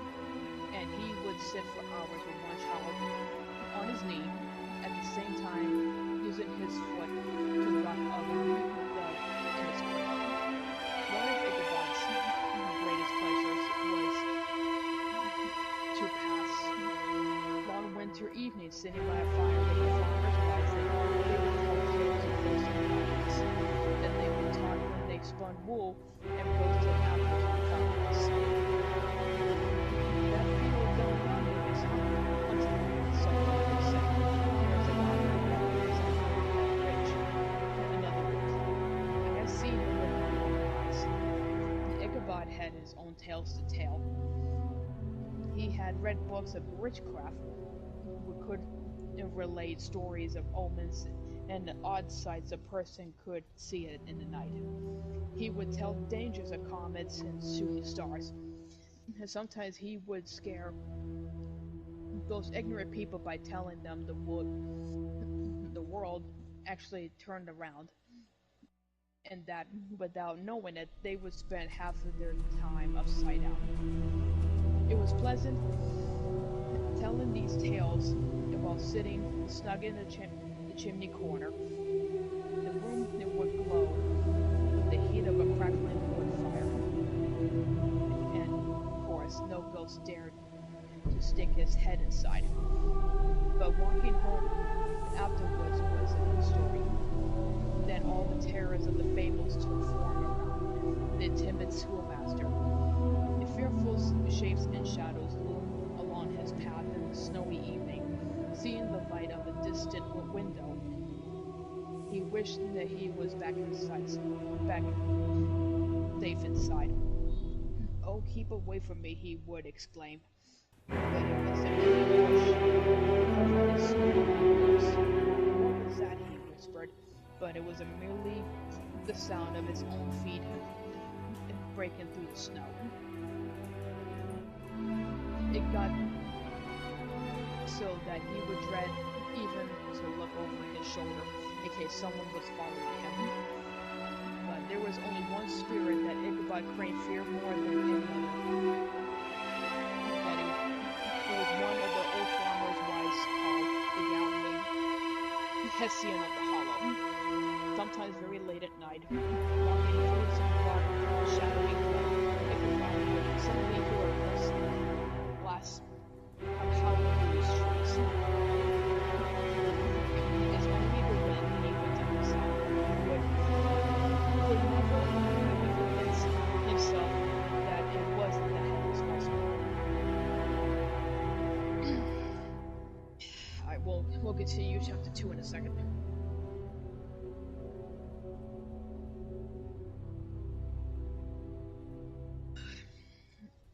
Yeah, I gotta use the bathroom real quick. I'll be right back. No problem.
chapter here.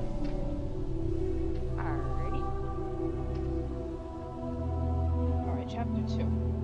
In addition to teaching school and helping out around the farms where he lounged, Ichabod Crane was the senior master of the neighborhood. He earned many bright coins by instructing kids. On Sundays, he was very proud to take his place in front of everyone at church and lead his little group of chosen seniors. I think he would confide to his friends afterwards that our hymns this morning really outshone everything else about the service. Don't you agree? Apparently, we could hear his voice above everyone else's. It carried half a mile to the other side of the river. They said that to this day, on Sunday morning, most of that Grant's high priest still happens near the old church. An educated man, Ichabod was a gentleman with taste and knowledge way beyond that rough country men would brag. He proved to be popular with all the girls and women of that neighborhood. Whenever he came to visit, he would likely to set out extra cakes and candies and to make use of their best silver teapots. Ichabod went out of his way to encourage a good opinion of the ladies. He would talk with them after church on Sundays. He would gather grapes for them from the wild vines that outran the surrounding trees. He would recite for their amusement of all the saints carved into the gravestones in the churchyard. Here lies my wife, and let her lie, he read. She is at peace, and so am I, and all the ladies would giggle. He would go walking with a whole group of them down the mill pond, while a bashful country these young men were shy as sheep at envying Ichabod's elegantness and easy way with the girls. The ladies thought Ichabod was a gentleman of great learning.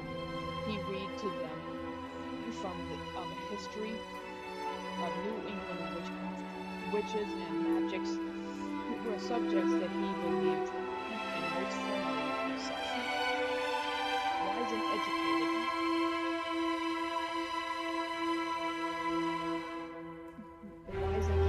that he was, Ichabod still loved weird and unusual tales.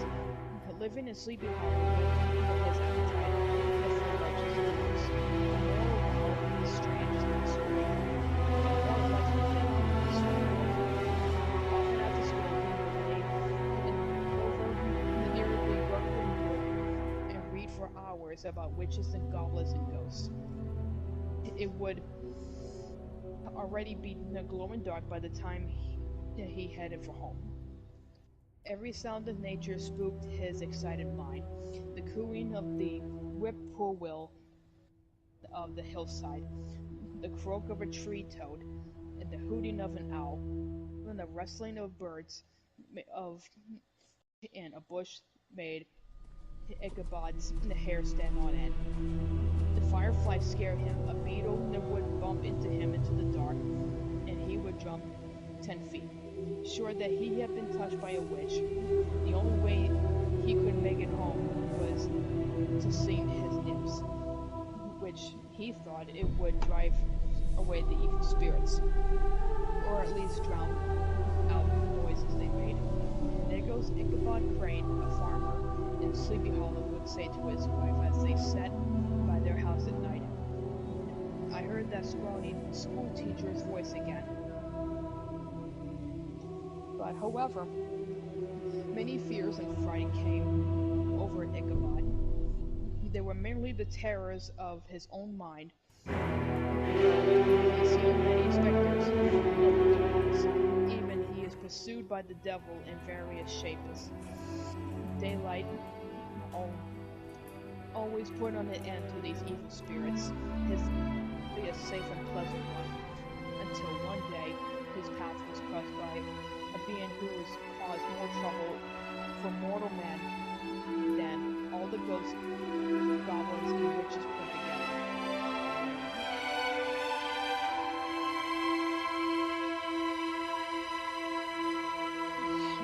Miss Van Tassel, Ichabod Crane said, your voice was just marvelous tonight. You are certainly making great progress. Ichabod had just finished giving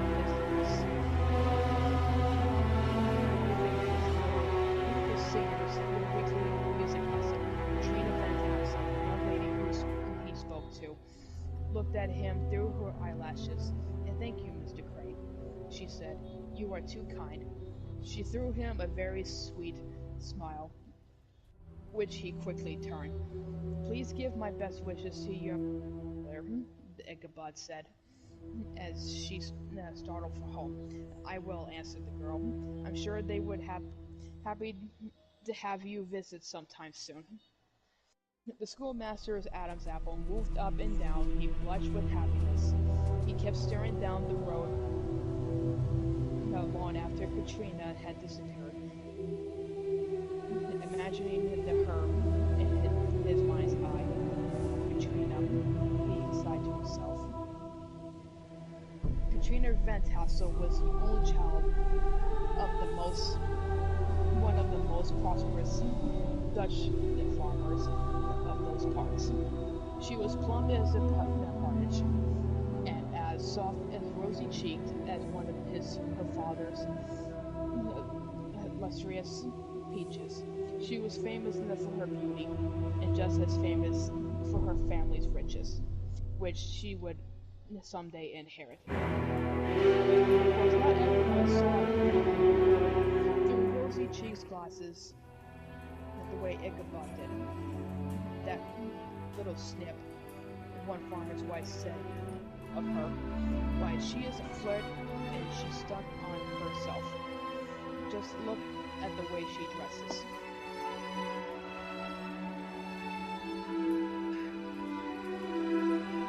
I was wondering what that noise was coming from. It's actually you.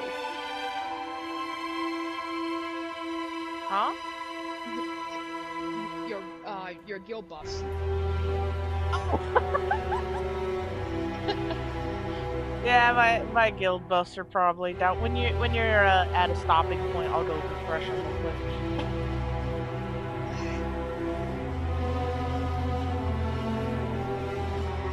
Yes.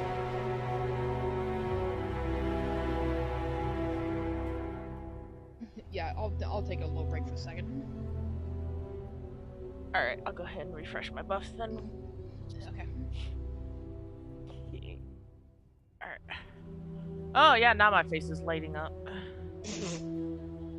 I can't see.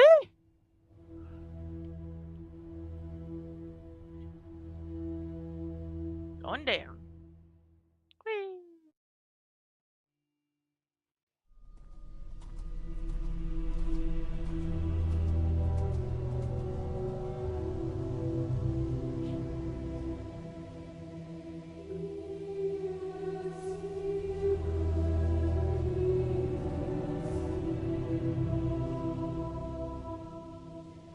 There we go.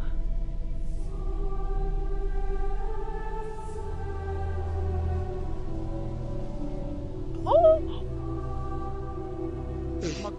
I'm okay. I just almost died in the lava.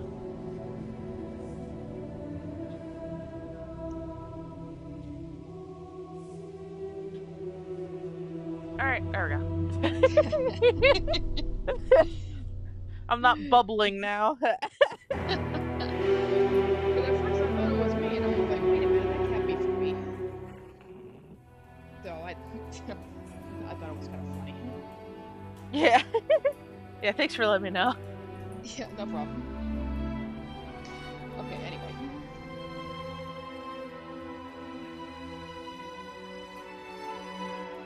Alright, let me see. Yeah, that little snip, one farmer's wife said of her, like she is a flirt, and she's stuck on herself. Just look at the way she dresses. It was true that Katrina liked to dress up in bright golden jewelry that her great grandmother had brought from Europe. Her skirt was shockingly short for those days. All that was the short of the prettiest Ichabod had a soft spot for all of it. It's not surprising that he fell for such a pretty girl as Katrina, especially when he found out how rich her family was. And welcome, schoolmaster, boomed old Baltus Fantassel when Ichabod paid the family a visit. Katrina has spoken very highly of you. Katrina's father welcomed Ichabod with the hearty slap on the back. She? She has? Ichabod stammered. Why, of course, she is by far my most talented student. Her voice is just like a nightingale. I declare it is. Oh, she's full of stories about you, fantastic, he said. She said you were the smartest man she had ever met. Well, I don't know about that. Very pleased with himself, Ichabod looked down at his big feet. As soon as he had a chance, he also looked around the Van Tassel farm, which stood a fine spot on the banks of the Hudson River. The barn was as big as a church, full to overflowing with grain and hay. Rows of plump pigeons with fat backs were lounging comfortably in their pens or strolling out now and then to sniff the air. A flock of snow-white geese along with squatty ducks drove lazily in the pond. Several big turkeys went gobbling around the farmyard as if they owned it. And to top it off, a magnificent rooster strutted across the yard. He flapped his wings in hiding happiness. Then he had scratched in the earth to find some grubs with his family of hens and chicks. Told Katrina's father. Can't help they are so handsome and so worth. In fact, Ichabod everywhere he looked, he saw hot animals with ham and bacon, beef and sausages. When he looked at the pond, he see the geese in their gravy and ducks swimmingly in an onion sauce. Seeing the pigs, he imagined them roasting with apples in their mouth. He thought about the turkey stuffed and browned from the oven. He could see the rooster plucked and cooked, lying on his back and ready to be carved. You have a good eye for livestock, said the proud Naboltus Fantassel. Come into the house. My wife has been dying to meet you. Everything about the house that Ichabod told Ichabod of the family's wealth. Outside was harnesses and nets were taking loads of fish from the river.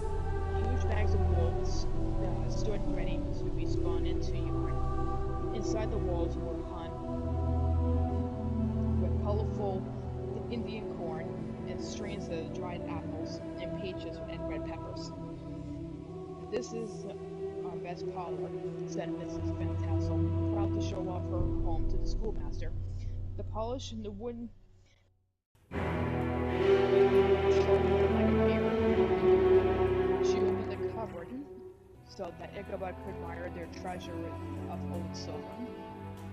Then he concluded his very pleasant visit. Ichabod headed home on foot, determined that someday these rich fields, these orchards, loaded with fruits and veggies.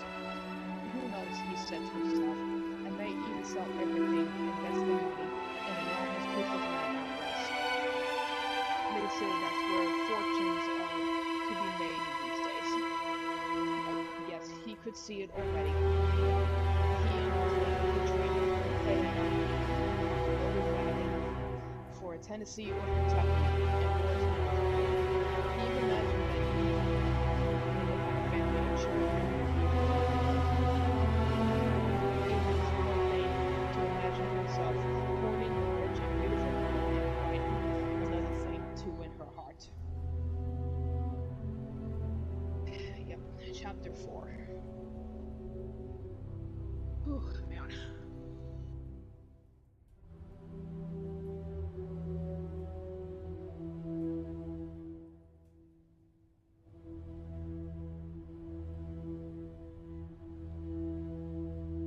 Alright. Chapter 4. Ichabod had heard of the knights of the older days who went out to defend their ladies. They had to fight giants and dragons and do battles with sorcerers. That they had to climb stone walls to break through the iron gates into dungeons where the poor damsel held prisoner. My task is just as difficult, the schoolmaster said to himself. I must try to win the heart of the beautiful Katrina. And she is such a fickle girl, forever changing her mind. I never know if she's serious or just toying with me. And that wasn't all. Like the knights of old, Ichabod had foes, not dragons or giants, but flesh and blood rivals. There were many young farmers who should marry the fair Katrina. They were jealous of each other, especially jealous of the outsider like Ichabod White. Ichabod knew that they would gain up on him if they tried to move the girl he loved. I'm always ready for a fight, cried the most frightening of all the rivals. His name was Abraham Boundless, but his friend shortened to Brown. And because he was so strong, so powerful, everyone called him Bones. Brown was known throughout the country as a funny young man with dark curly hair and a handsome face with old like his father. You should see him ride a horse, and his friends whispered to him, and when he said something, that's it. Nobody dares to question him. Brom Bones was a rough man, but not a bad-tempered one. He and his friends loved to have fun, and they would go around the countryside looking for good times. He would wear a fur cap of a foxtail hand-down. Those Brom Bones and his gang, and an old lady would say, when the wolves and cries of the band of ruffians awoke her in the night. When someone played a prank or a fight broke out, everyone knew Brom Bones was likely to be at the bottom of it. This rogue had already picked out the girl for him. It was none other than the lovely Katrina, the fantastic. He didn't know much about getting a girl to like him. He was rough as a bear when he approached her, but she seemed to like him anyway, at least sometimes. None of the other rivals for the love of Katrina dared to approach her when Brom Bones came to call at her house. If they saw his they rode on by. His reputation as a brawler was too fierce. Ichabod recognized that it would be foolish for him to challenge Brom directly, but he took advantage of his position as Katrina's senior teacher. It gave him a perfect excuse for paying and visiting at home. Katrina's parents were glad to have a schoolmaster came by and indulged their only daughter to pay a little attention when Ichabod and Katrina went out walking. They can't know what it was the two talked certain Ichabod would use all his learning and charms to Katrina, and he surely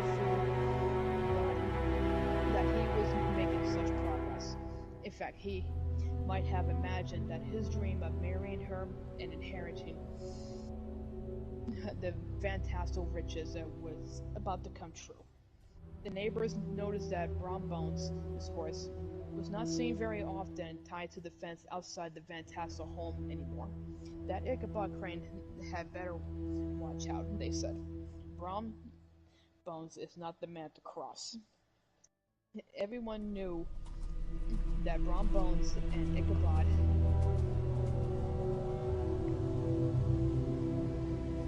would leave to face each other sooner or later. Brom wanted to settle the matter like knights in armor did by fighting Ichabod Crane face to face. I double the schoolmaster up, he said, and laid him on the shelf in his own schoolhouse. Well, Ichabod wasn't about to give him the chance to do anything like that.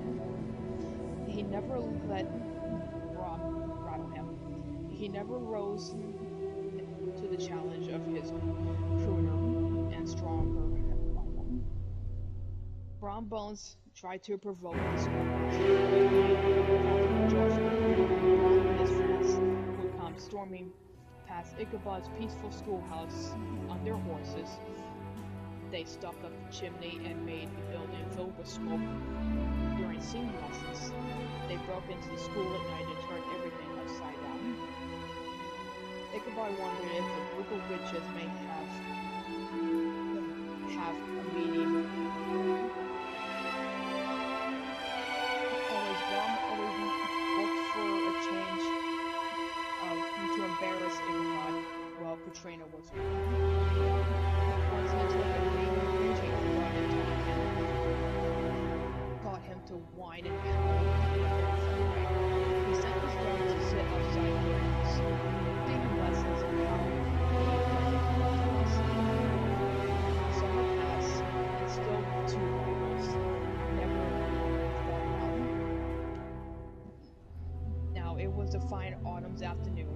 Ichabod sat in his desk in the schoolhouse, and in the drawers were all the forbidden things were taken from his pupils: half-eaten apples, pop guns, and many paper tossing balls. His students were hard at work. Ichabod had given them a taste of the birch rod not long before, though they would be on their best behavior. The schoolhouse was peaceful, but the quiet was soon broken by the arrival of a man riding a wild, half-broken colt. He came up to the schoolhouse like some important messenger. Master Crane, he announced, you are invited to a party. It is hoped that you would grace the house with the honor of your honorable presence, most honorable sir.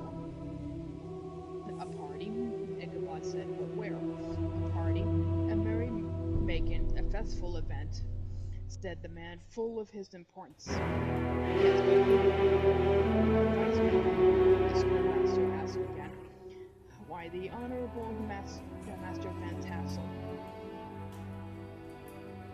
The messenger announced. This very evening, at his honorable home. What will I tell him? I'll be there, Ichabod shouted. I'll most certainly be there.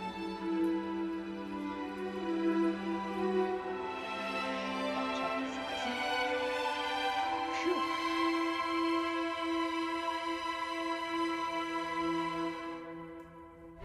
You doing okay? Yep. I'm just, I think I might need to make some more iced tea.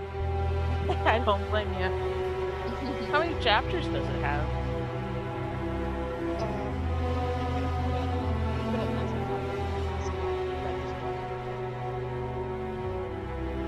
I think it goes to...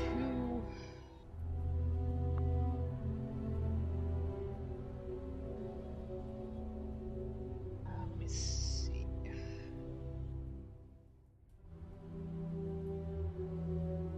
7. Oh, okay. Yeah, there's other stories in the book too, like Rip Van Winkle and some other ones that I'm not familiar with.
Yeah, I think we get a few more chapters. Okay, cool. Hmm. All right.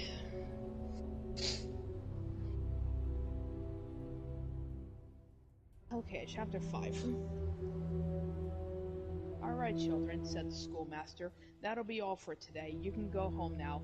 Run along. The boys looked at each other in amazement. The teacher never let them out early. He was more likely to make them stay late or at school until they finish some boring lesson. But not today. Today was a rush, rush, rush. He didn't even make them put their books away. Well, they knocked over benches in eagerness to leave. He didn't say a word. In a flash, they were out of the school and running across the village green, shouting with joy and ready to have fun. Ichabod was rushing and tying up his best suit.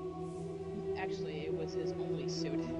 He spent half an hour in front of the broken mirror that hung in the schoolhouse,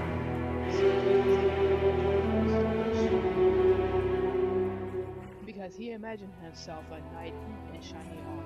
He decided that he must arrive at the Fantassel party in style.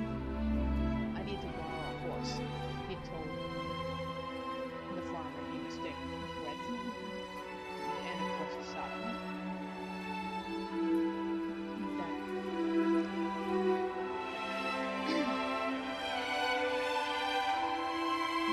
That ordinary, the old handsome Ripper looked at him with eyes.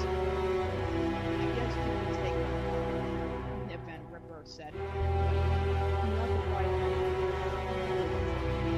He's full of mischief, that horse. If he has the gun, Ichabod assured the farmer that he was go for a ride, though in truth he only been on a horse a few times in his life. And so, sitting on that majestic mount, he rode out on the quest and adventure. Let's go, Gunpowder, the schoolmaster said. The horse gave him a dirty look before it began to plop slowly down the road. The Gunpowder was a broken down workhorse. He had a neck of a goat and a head like a hammer. His tail was all matted with burrs, and he was blind in one eye. how old and worn out he looked. He was, of course, full of mischief. Onward, noble steed, Ichabod said to encourage the animal. They made a good pair. Ichabod rode with short stirrups that his knees would be up to the top of the saddle. His sharp elbows staked out like grasshoppers. He carried out his whip right up like a lance. As the horse jogged along, Ichabod's arms flapped like a pair of wings. The sight of horse and rider made as they stood indeed. It was a beautiful autumn evening. Frost had nipped the trees, turning their leaves into brilliant orange and purple and red. Wild ducks streamed past high in the sky in the south. Squirrels scampered around the gathering breach, and hickory nuts for winter.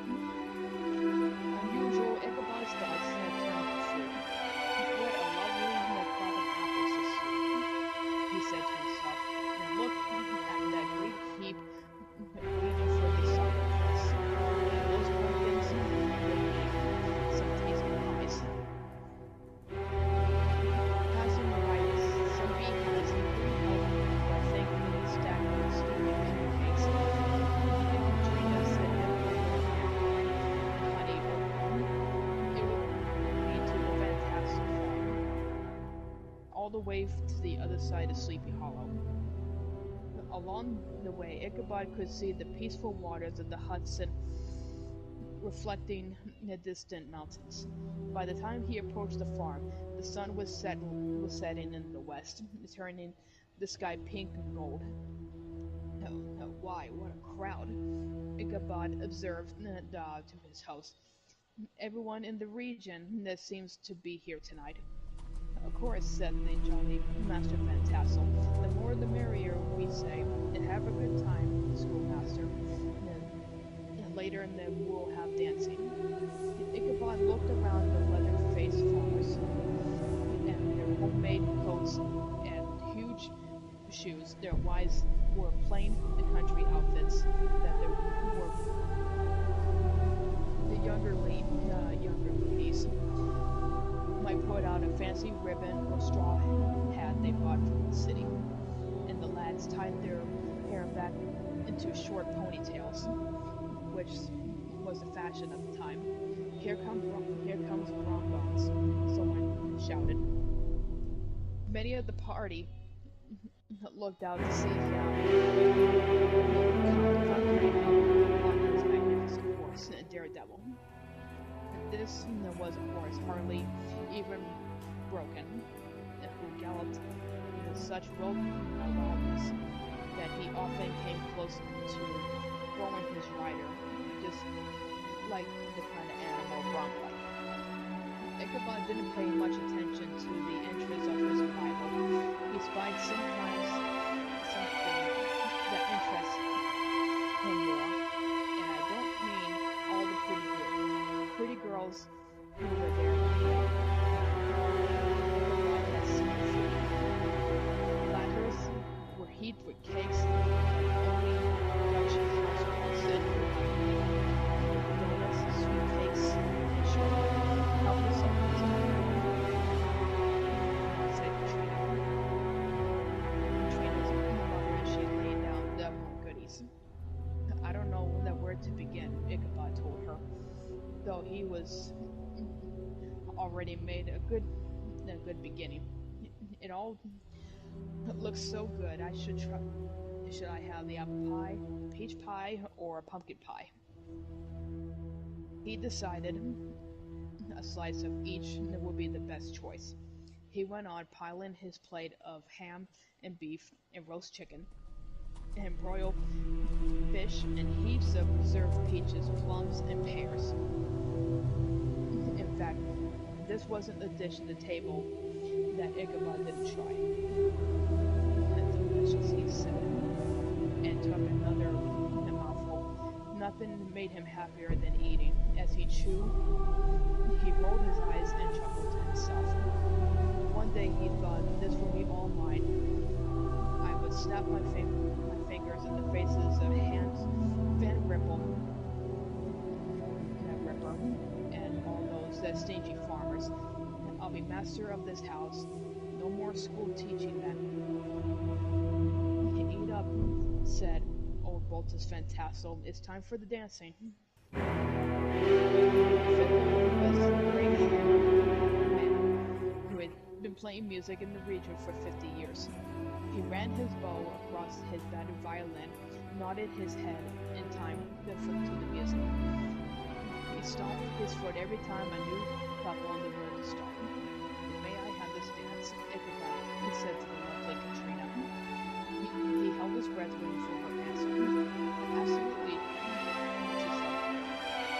Ichabod's heart nearly thrilled with joy. Ichabod prided himself on his dancing as much as on his singing. When he danced, his arms and legs shook, his head and hips rolled. Every part of him moved to the music. His aching body planted his happy foot.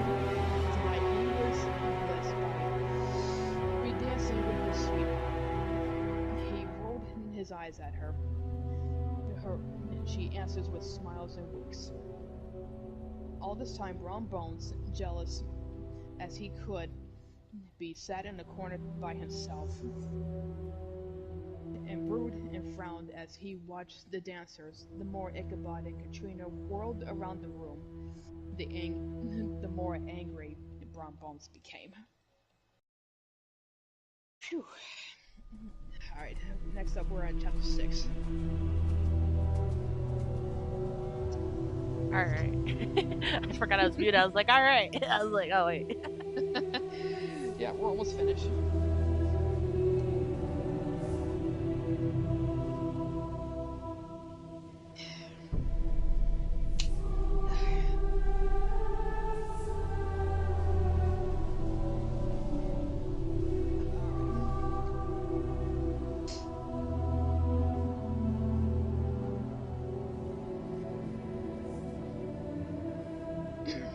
Alright, chapter 6. When the dance was over, Ichabod joined Boltus Van Tassel and some of the older folks who were sitting out on the porch talking about the Revolutionary War, which in those days was not long over. There had been a fighting between the British and Americans near Sleepy Hollow. Everyone had a favorite story about what happened to them. I almost captured a British warship all by myself, one old Dutchman said. I would have, except my gun jammed. I blocked a musket ball with my sword, said another, while the others laughed. He offered to show them the dent in his sword as proof. When each one that had a chance to tell what hero the tongue turned to us. These people looked in their seat. Everyone. What strange and frightening things happen in that hidden spot. Have you ever seen the woman in white? One old man asked. She haunts the hollow near Raven Rock. You'll hear her shriek on winter nights when a bad storm is coming. She died in the icy storm snow years ago. The headless horseman have been out and about lately, said another man, puffing on his pipe. I have seen him. As have I, another added. He was riding past the old church on the hill. Did you hear, said Master Van Tassel, what happened to old Roar? His friends said they had not. He never believed in spirits and such. But one night he was riding down that road by the glen, where the trees grow so thick over the road that it's so dark even during the day. The horsemen chased down over hill and dale until they reached the bridge that crosses the stream down there. At that point, the horsemen turned into a skeleton and flew over the trees, forward, and it tumbled headfirst into the stream. The men nodded at this new tale, a lesson to those who don't believe. I met that silly horseman once, a voice said. They all looked it was bonbons. I was riding home one night when I saw him, he continued. I offered to raise him that I could be and would have. Daredevil can be any horse, dead or alive. But just we reached that bridge, the horseman pulled up and vanished into a flash of fire. Ichabod was impressed by these stories.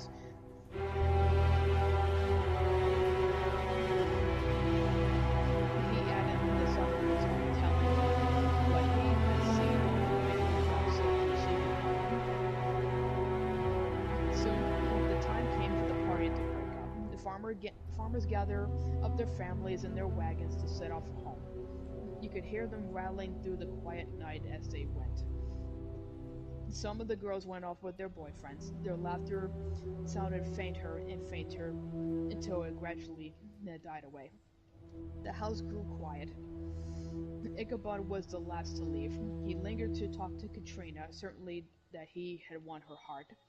We'll never know what she said to him, but she must have given him bad news, for he soon walked out of the house, looking as sad as any man ever looked. Had the female Katrina been playing with him all along? Had she used him just to make Bones jealous? Heaven only knows. But her answer was written on Ichabod's gloomy face. He trod out to the barn to fetch his horse, who was sound asleep. It was very late at night when Ichabod started on his somber journey home at the countryside, which had seemed so cheerful early. It was now dark and demonic. The night was so still that he could hear a watchdog barking from all the way across the river.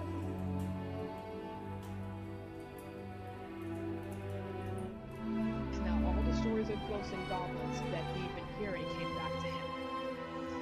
My goodness, it sure is dark out tonight, he said to himself. And just the clouds moved in, he covered the stars, and it grew darkest.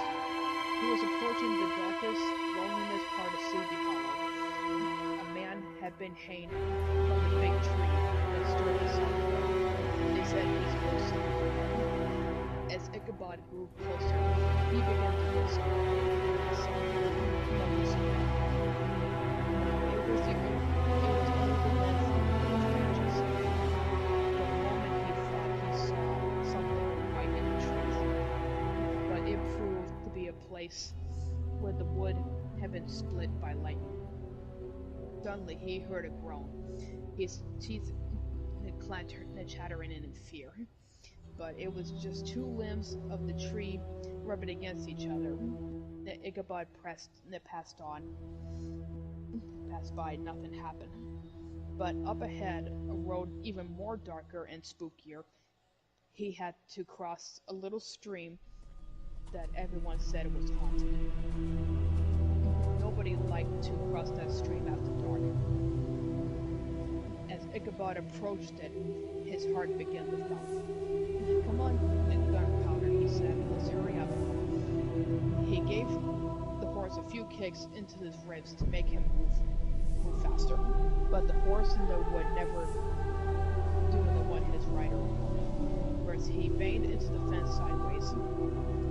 But he plunged across the road into the bamboo brush. When he came to the stream, the stubborn horse stopped dead. Ichabod nearly went fly. The flying right over the animal's head. As he righted himself into the saddle, the schoolmaster heard a sound. He peered into the darkness, deep into the shadow of the grove. He was able to make out a black shape. He couldn't see what it was, but he imagined being a gigantic monster ready to spring at him. Down to the last chapter.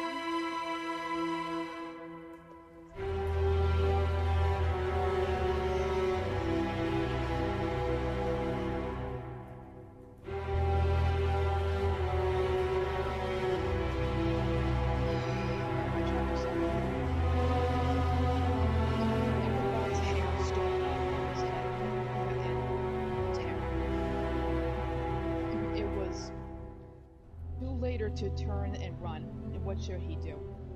Who are you? He stammered. The being did not reply. Who's there? Ichabod repeated. No answer. Ichabod nudged the stubborn gunpowder into motion. He closed his eyes and began to sing one of his nymphs. The loud sound made him look around, and the creature had moved out into the middle of the road, even in the darkness. Ichabod could see it was the rider, the enormous figure on a powerful black horse, as he was following along behind the schoolmaster as he went.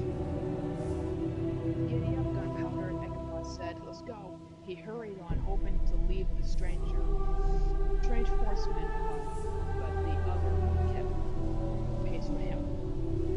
Next, Ichabod tried slowing down to let the dark figure pass by him, but the stranger slowed down too. Ichabod tried to sing his nymphs again, but his mouth was so dry that he couldn't get the note out, which he hated. What he hated was the silence of the creature. Mysteriously and menacing. They both went over the small hill, now viewing his fellow traveler against the background of the sky. Ichabod was horrified that the horseman had no head. Even worse, he was carrying the head that should have been on his shoulders, but in the quiver of his arm. Now Ichabod gave Gunpowder more fierce kicks to keep him going. They galloped down the hill as fast as the horse could go. The inspector came chasing both of them. The driver stopped his sparks as they went. In his mad rush to get away, Ichabod paid full attention to where he was going. Now Ichabod discovered that Gunpowder had taken the road that leads to the bridge most famous in all the ghost stories. It was the one just down the hill from the lonely churchyard where the headless horseman, said to be buried. Gunpowder was running into a mad panic, and they actually managed to gain some distance from the off-road pursuer.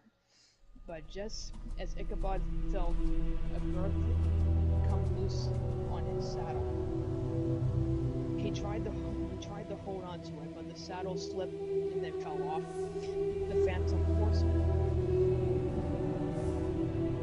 behind him trampled into the dust. Oh no! Hence, Van Rip will be furious when he finds that I lost his good saddle, Ichabod gasped. But he quickly realized that he had more terrible problems to worry about. One of them was trying to stay on Gunpowder's back. First, he slipped onto one side and then to the other. Sometimes he would jolt so hard on the horse's backbone, he thought he'd break it in two. He saw starlight shimmering on the brook. He saw a church on the hill, and he saw a bridge. It was the same bridge where the headless horseman always disappeared. If I can make it to that bridge, thought Ichabod, I am safe. At that moment, he heard the black steed panting close behind him. He imagined he could feel the horse's heart beat. Go, Gunpowder, go, he shouted. He gave the bony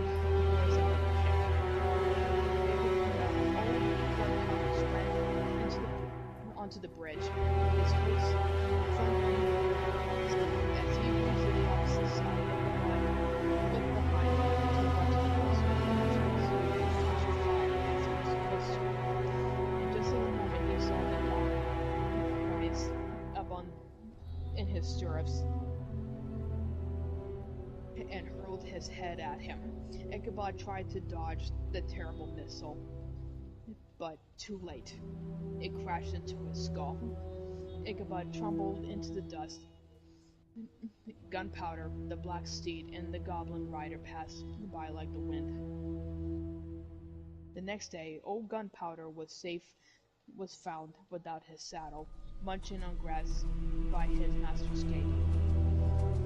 Ichabod did not appear for breakfast. Dinner hour came, but no Ichabod. The children showed up at school, but not their schoolmaster. What could have happened to Ichabod? Ichabod Crane wondered, hence Van Ripper. And where is my saddle? His neighbors helped him look. They found his saddle trampled into the dirt. They followed the tracks of the horse's hoofs leading to the bridge by the church. On the bank of the stream, they found Ichabod's hat. Close beside was a shattered pumpkin. They searched the brook and did not find the schoolmaster's body. Ichabod left only a few possessions: the clothes, a rusty razor, and a few books. And in the back of the book about dreams of fortune, telling them some sheets with which Ichabod tried to write a poem to the fair Katrina. Hans Van Ripper burned those sheets and Ichabod's books along with them. I'll never send my children to school again, he swore. No good comes of learning to read and write. At church on Sunday, everyone was talking about Ichabod Crane, the students' appearance. Folks went down to the bridge to see where the cabin was. They talked over the stories they heard. Finally, they decided that Ichabod had been carried off by the school. And with that, nobody troubled any more about the matter. They moved the school to another spot and hired a new schoolmaster. Years later, an older farmer claimed that Ichabod Crane was still alive. The schoolmaster had moved to a distant part of the country and kept the schoolhouse there. He had studied law and had become a lawyer, and had written for newspapers and even been elected judge. Brown Bones, who soon after the disappearance married the lovely Katrina, always seemed to know something about the matter. Whenever anyone mentioned about the pumpkin, he would burst into laughter. But the older farmers' wives were the only ones who knew best. They were certain that Ichabod had been taken away by some spirit. They often told the story around the fire on a winter's night. The deserted schoolhouse, they said, was haunted by the ghost of the poor teacher, a boy walking by there once. On a summer night, would sometimes hear a distant voice singing a hymn, the sound drifting sadly through the waters.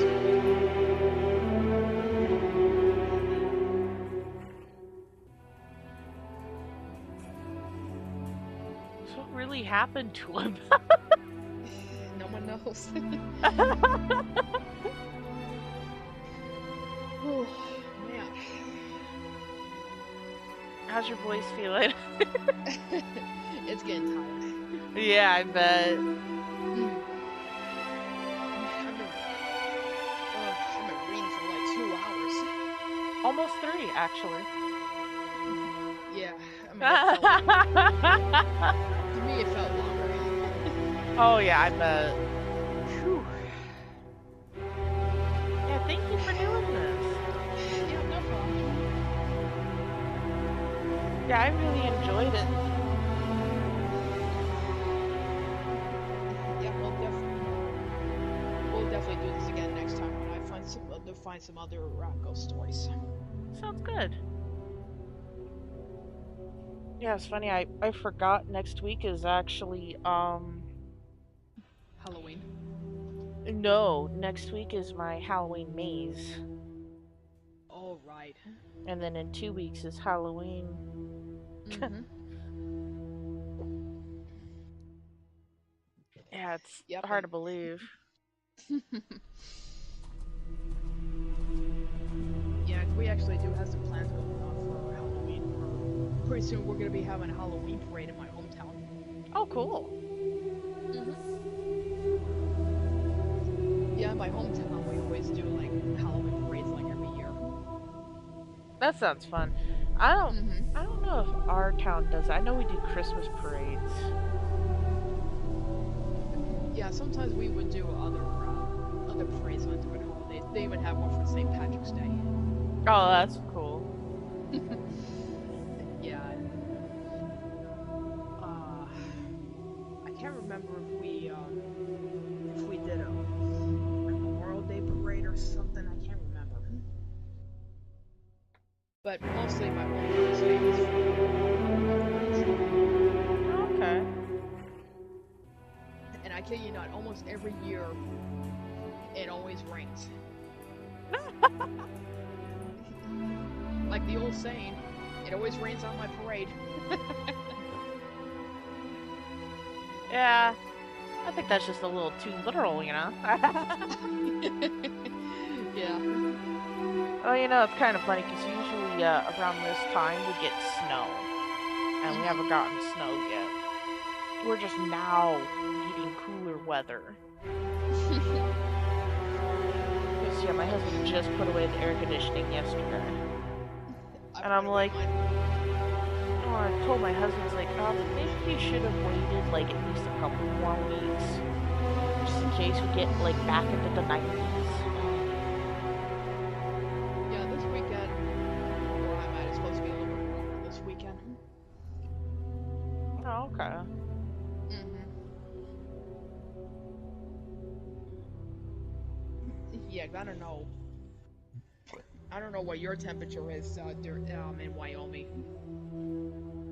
Well, depends on the time of year. Summer varies, but this past summer we've had 110 was our highest, and we don't usually get that hot. Our winters can get as low as -30, and this is degrees or Fahrenheit. This isn't Mm-hmm. Celsius. So, let's see what temperature. No, I don't want alarm. I want the weather. Alright, let's see here. It is 48 degrees out. Wow. Mine says 46. Oh, okay.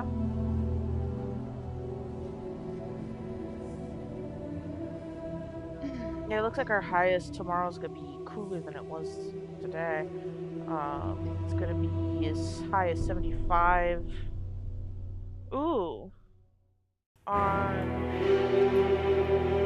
Oh no. Wait.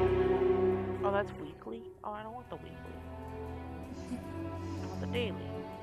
Oh, never mind. It's gonna be 68 tomorrow. Yeah, for me, next week's gonna be like in the 70s. Okay. Looks like Sunday's gonna be in the 70 for me. Mm-hmm. Yeah, same thing for me. And the coldest is gonna be for next Thursday. It's gonna be like 50 degrees Oof. and rain. Yeah, it looks like for me it might get into the 20s on Sunday and Monday at night.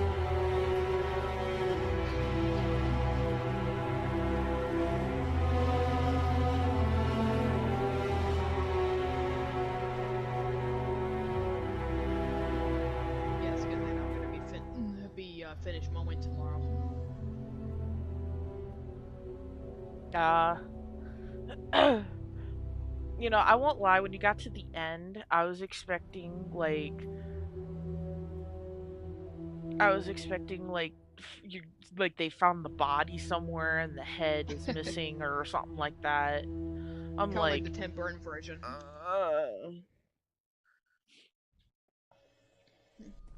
Yeah, because in the Tim Burton version, the horseman would actually take heads, and nobody knows where the heads are. okay. I Okay. mean, it is Halloween anyway. Yeah. I but hope I in, don't get no nightmares. but the Tim Burton version, um, instead of being a school teacher, he's actually a constable Huh. to work with the police. Okay. So that's why Tim Burton changed the story a little bit. So, but yeah, when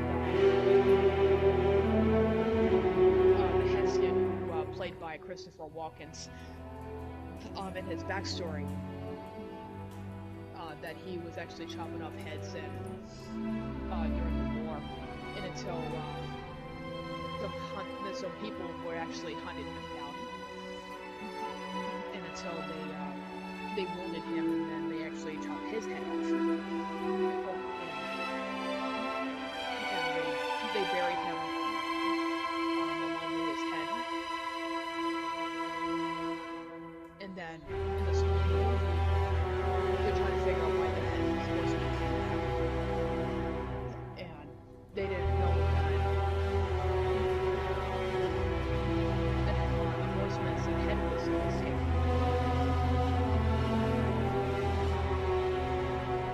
So Ichabod found out that someone is actually controlling the headless horseman.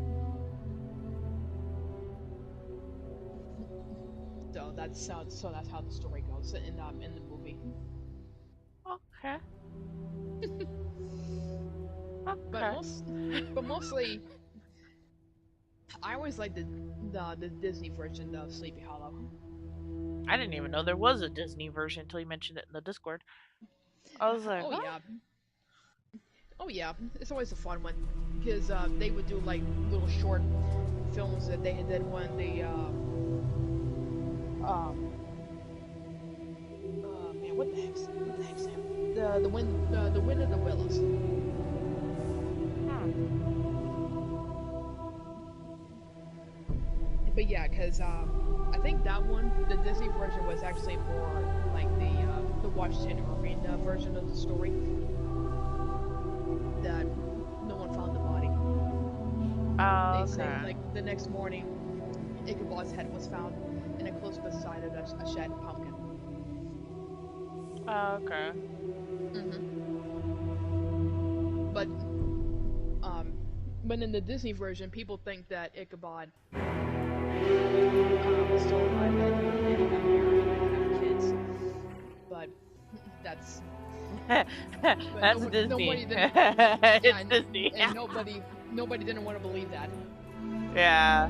But they think That's that the he. kind version of Disney. But many people believe that he was lured away by the headless horseman. Gotcha.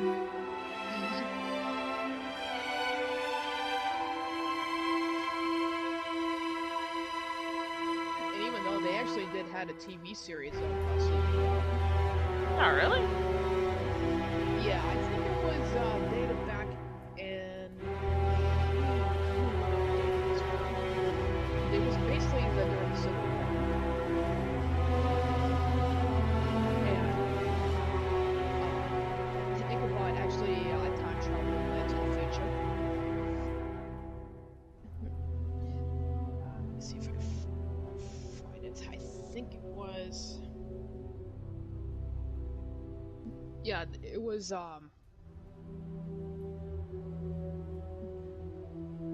the series was actually from 2013. Oh, okay.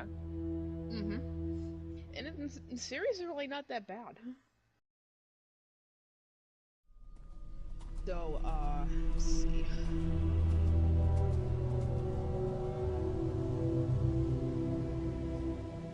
Yeah, it says right here, Ichabod Crane awakens from the from death 250 years into the future, where he must solve the mystery dating back to the founding fathers. Due to a blood spell cast on the battlefield of the Revolutionary, the infamous Headless Horseman is revived along with Crane, and the murderous rider embarks on a bloody rampage in the present day of Sleepy Hollow. Ichabod realized that he must act quickly, for the Headless Horseman is only the first of the four horsemen of the apocalypse.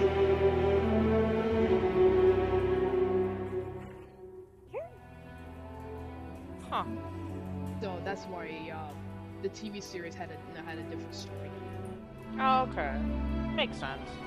Mm-hmm. But yeah, it's actually pretty good though. They actually have some really interesting villains in the series, which I actually do have the book of.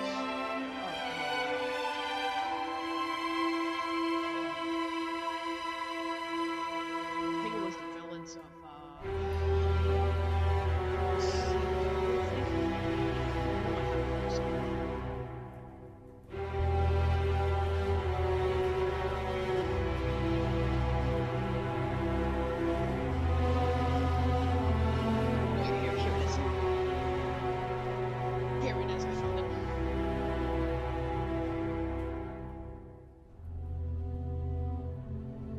Yeah, Sleepy Hollow created heroes, demons, and monsters.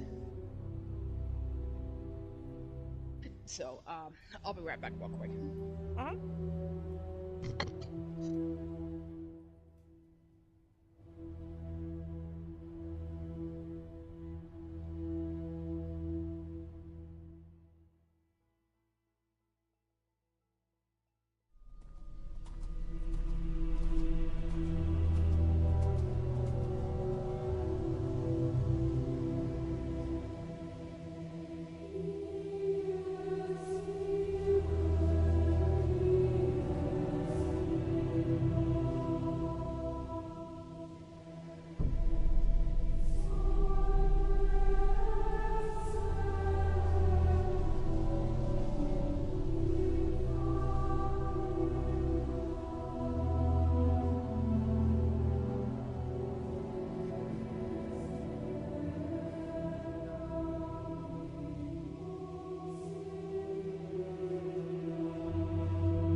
hmm And even the who played the characters. Let me see. I should stay on here.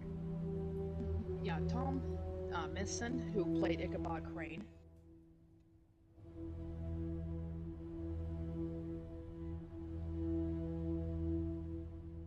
See who else. Oh.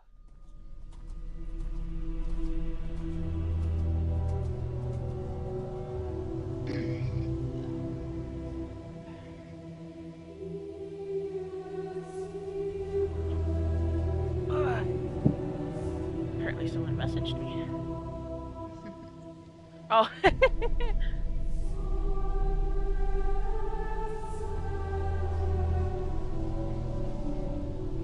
Yeah, there's even one here for um,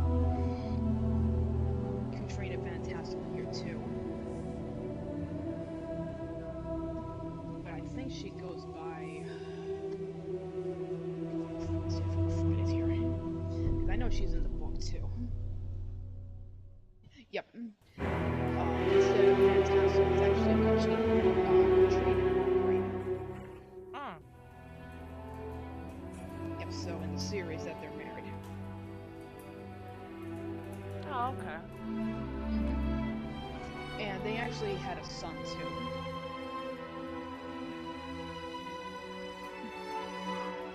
And let's see, yeah, the Headless Horseman of Death. Oh. Sorry. I fell.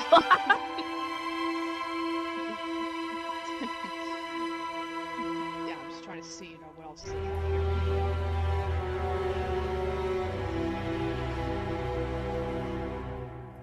And even then, in one of the episodes, they actually had a guy to play Benjamin Franklin in the series. Oh.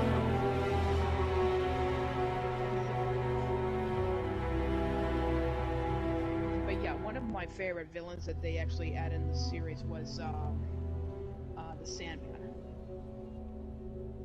Sandman? Mm-hmm. Yeah, he's actually in here. Huh. Let's see if I can find it. Oh, that's the Golem. Mr. Sandman. Na, na, na, na. Na, na, na, na, da, da, da, da, da. Oh, I got 18 weaklings. Oh, that's not it. Because luckily in the book they got like tons of pictures in here. Here it is.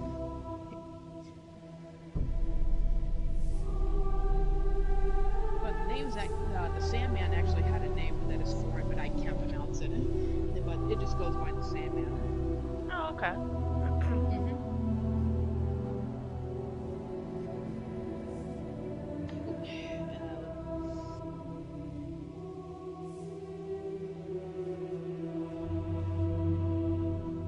Oh yeah, they even had the Pipe Piper, which I completely forgot about that.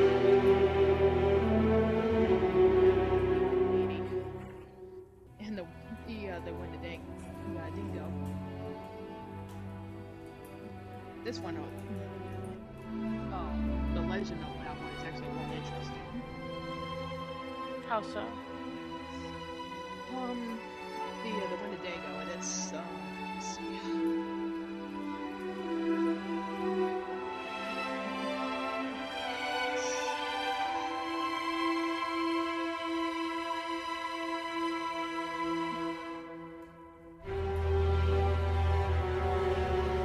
Yeah, it says right here that it's a mythical cannibalism monster that has spiritual traditions in North America.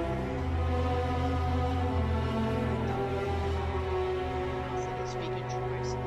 It is associated with winter, described either a fearsome beast that's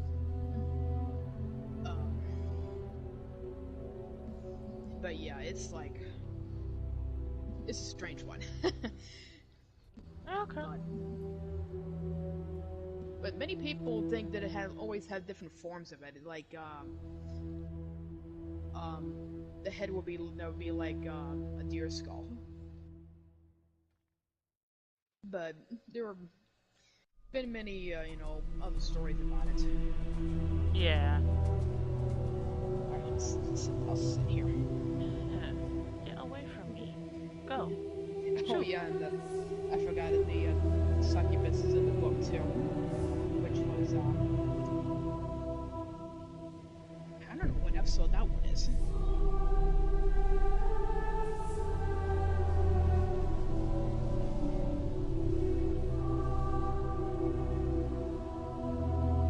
Hmm. Must be in the second season or something. It's season 2, episode 8, I think. And oh yeah, the Gorgon.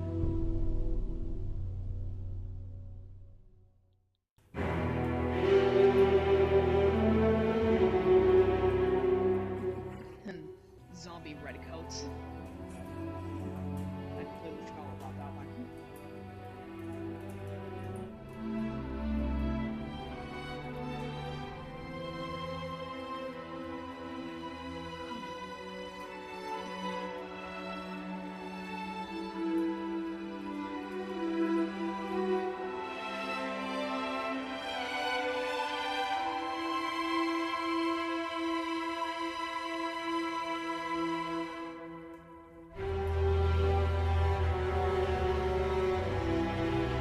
So yeah, that's it's just mostly like how in the series like how like time travels to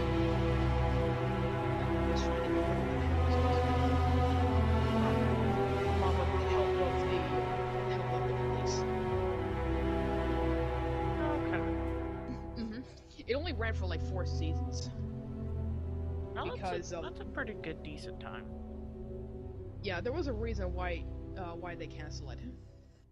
Why?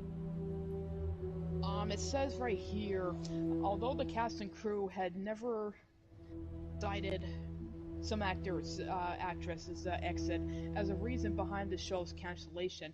Season season 4 definitely fell into the abyss and suffered from low ratings and poor reviews. The Huh. series' viewership tanked from its 10 million views and its debut by 2 million by the end of the fourth season. Oh wow. Yeah, so it didn't run long. It was only from 2013 to 2017, I Oh, okay. think. Hmm.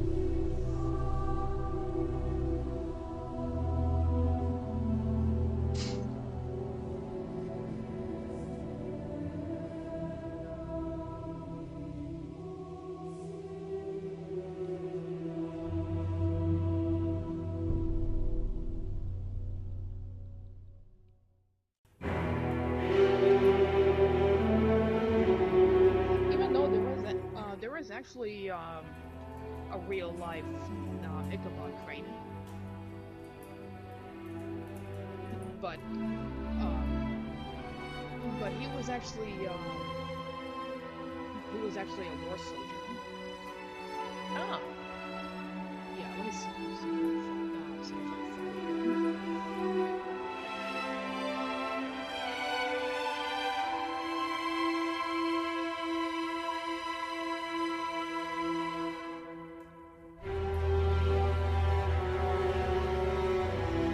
Next week before I do my maze event, I'm gonna have to take a nap.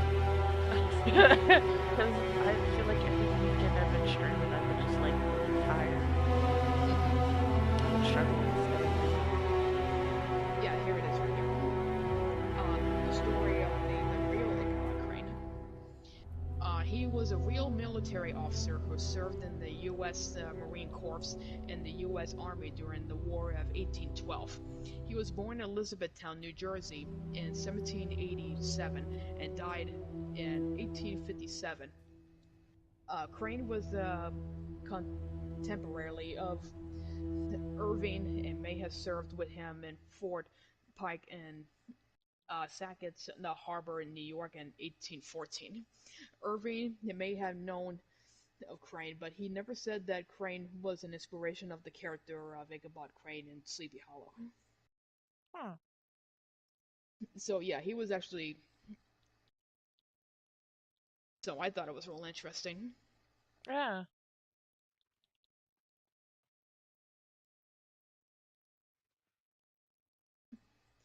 Yeah, let me see if I can. You'll Sleepy Hollow.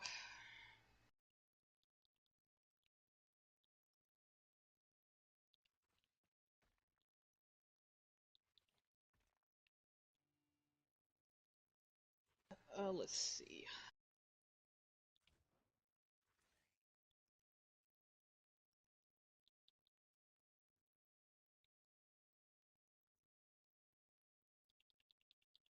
Yeah, here's actually a link here I'll send to you. It's about the legend of Sleepy Hollow, the hidden history of an American ghost story. Oh, okay. Yeah, it's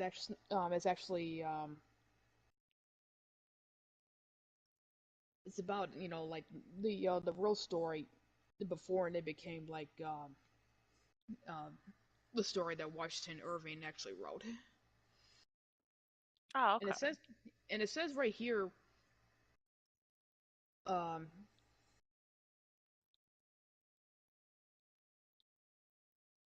yeah, it says something right here. If Irving was inspired by any real revolutionary history at all, the most likely nameless battle in which Irving's horsemen may have met his demise might in fact be the War of the White Plains, in which British General William Howe defeated Washington's troops on October 28th, 1776, conventional, which was actually close to Halloween. Hmm. How fitting. Yep. So yeah, it's actually real something. Yeah. So I'm gonna go ahead and send this to you. All right. I gotta go ahead and get off because my mouth is like, bleh. Like I need a Yeah, break. you're good. I'm gonna be probably getting off here soon myself. I'm just going through my reclaims, and then I'm probably gonna hop off because I've been trying to stay awake for the past 2 hours. Yeah. Alrighty. I And hope thanks everybody really again. enjoyed. Yep. And I really hope everyone enjoyed my story time. But until next time, you all have a good night and happy Halloween.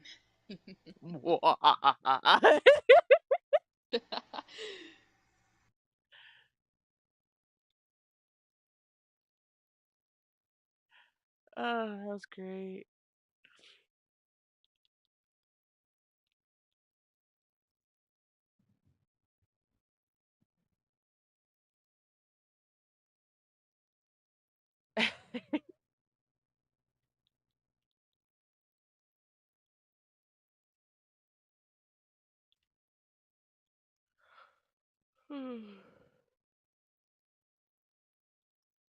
I apologize.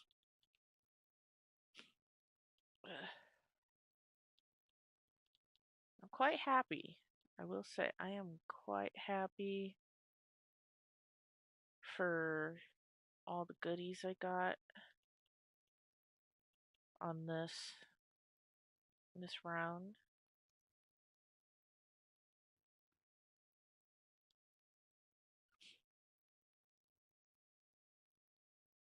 All right, so oh, that's why I was like, kind of. There we go. All right, so we got almost 8. Yeah, we almost got 8 smart stacks, and I plan on actually go mining for diamonds for one more week.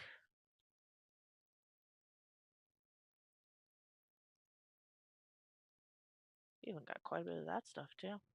Cool.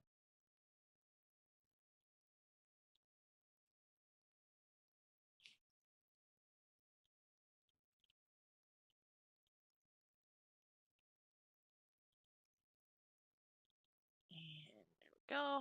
That's all the reclaims. Yeah, I wanted to at least get the reclaims done. All right. And I want to give a thank you for whoever donated some art on my Phantom World and on uh, the Opera House. I want to thank you. Thank you so much for that. Oh boy. Ah, just stuck my finger in my eye.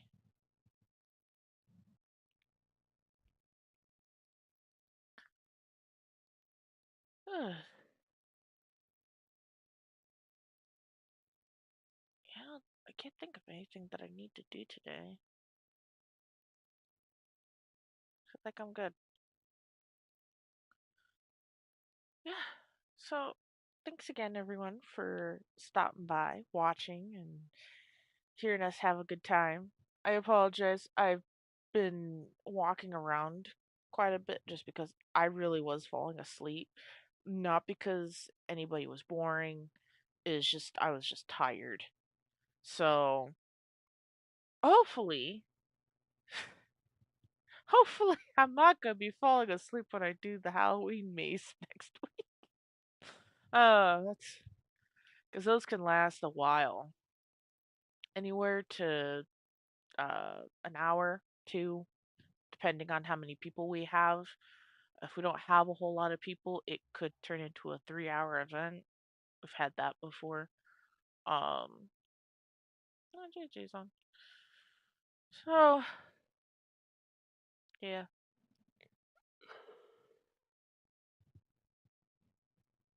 Sorry. Okay. But yeah, until then, you all have a wonderful night. Thank you again for watching.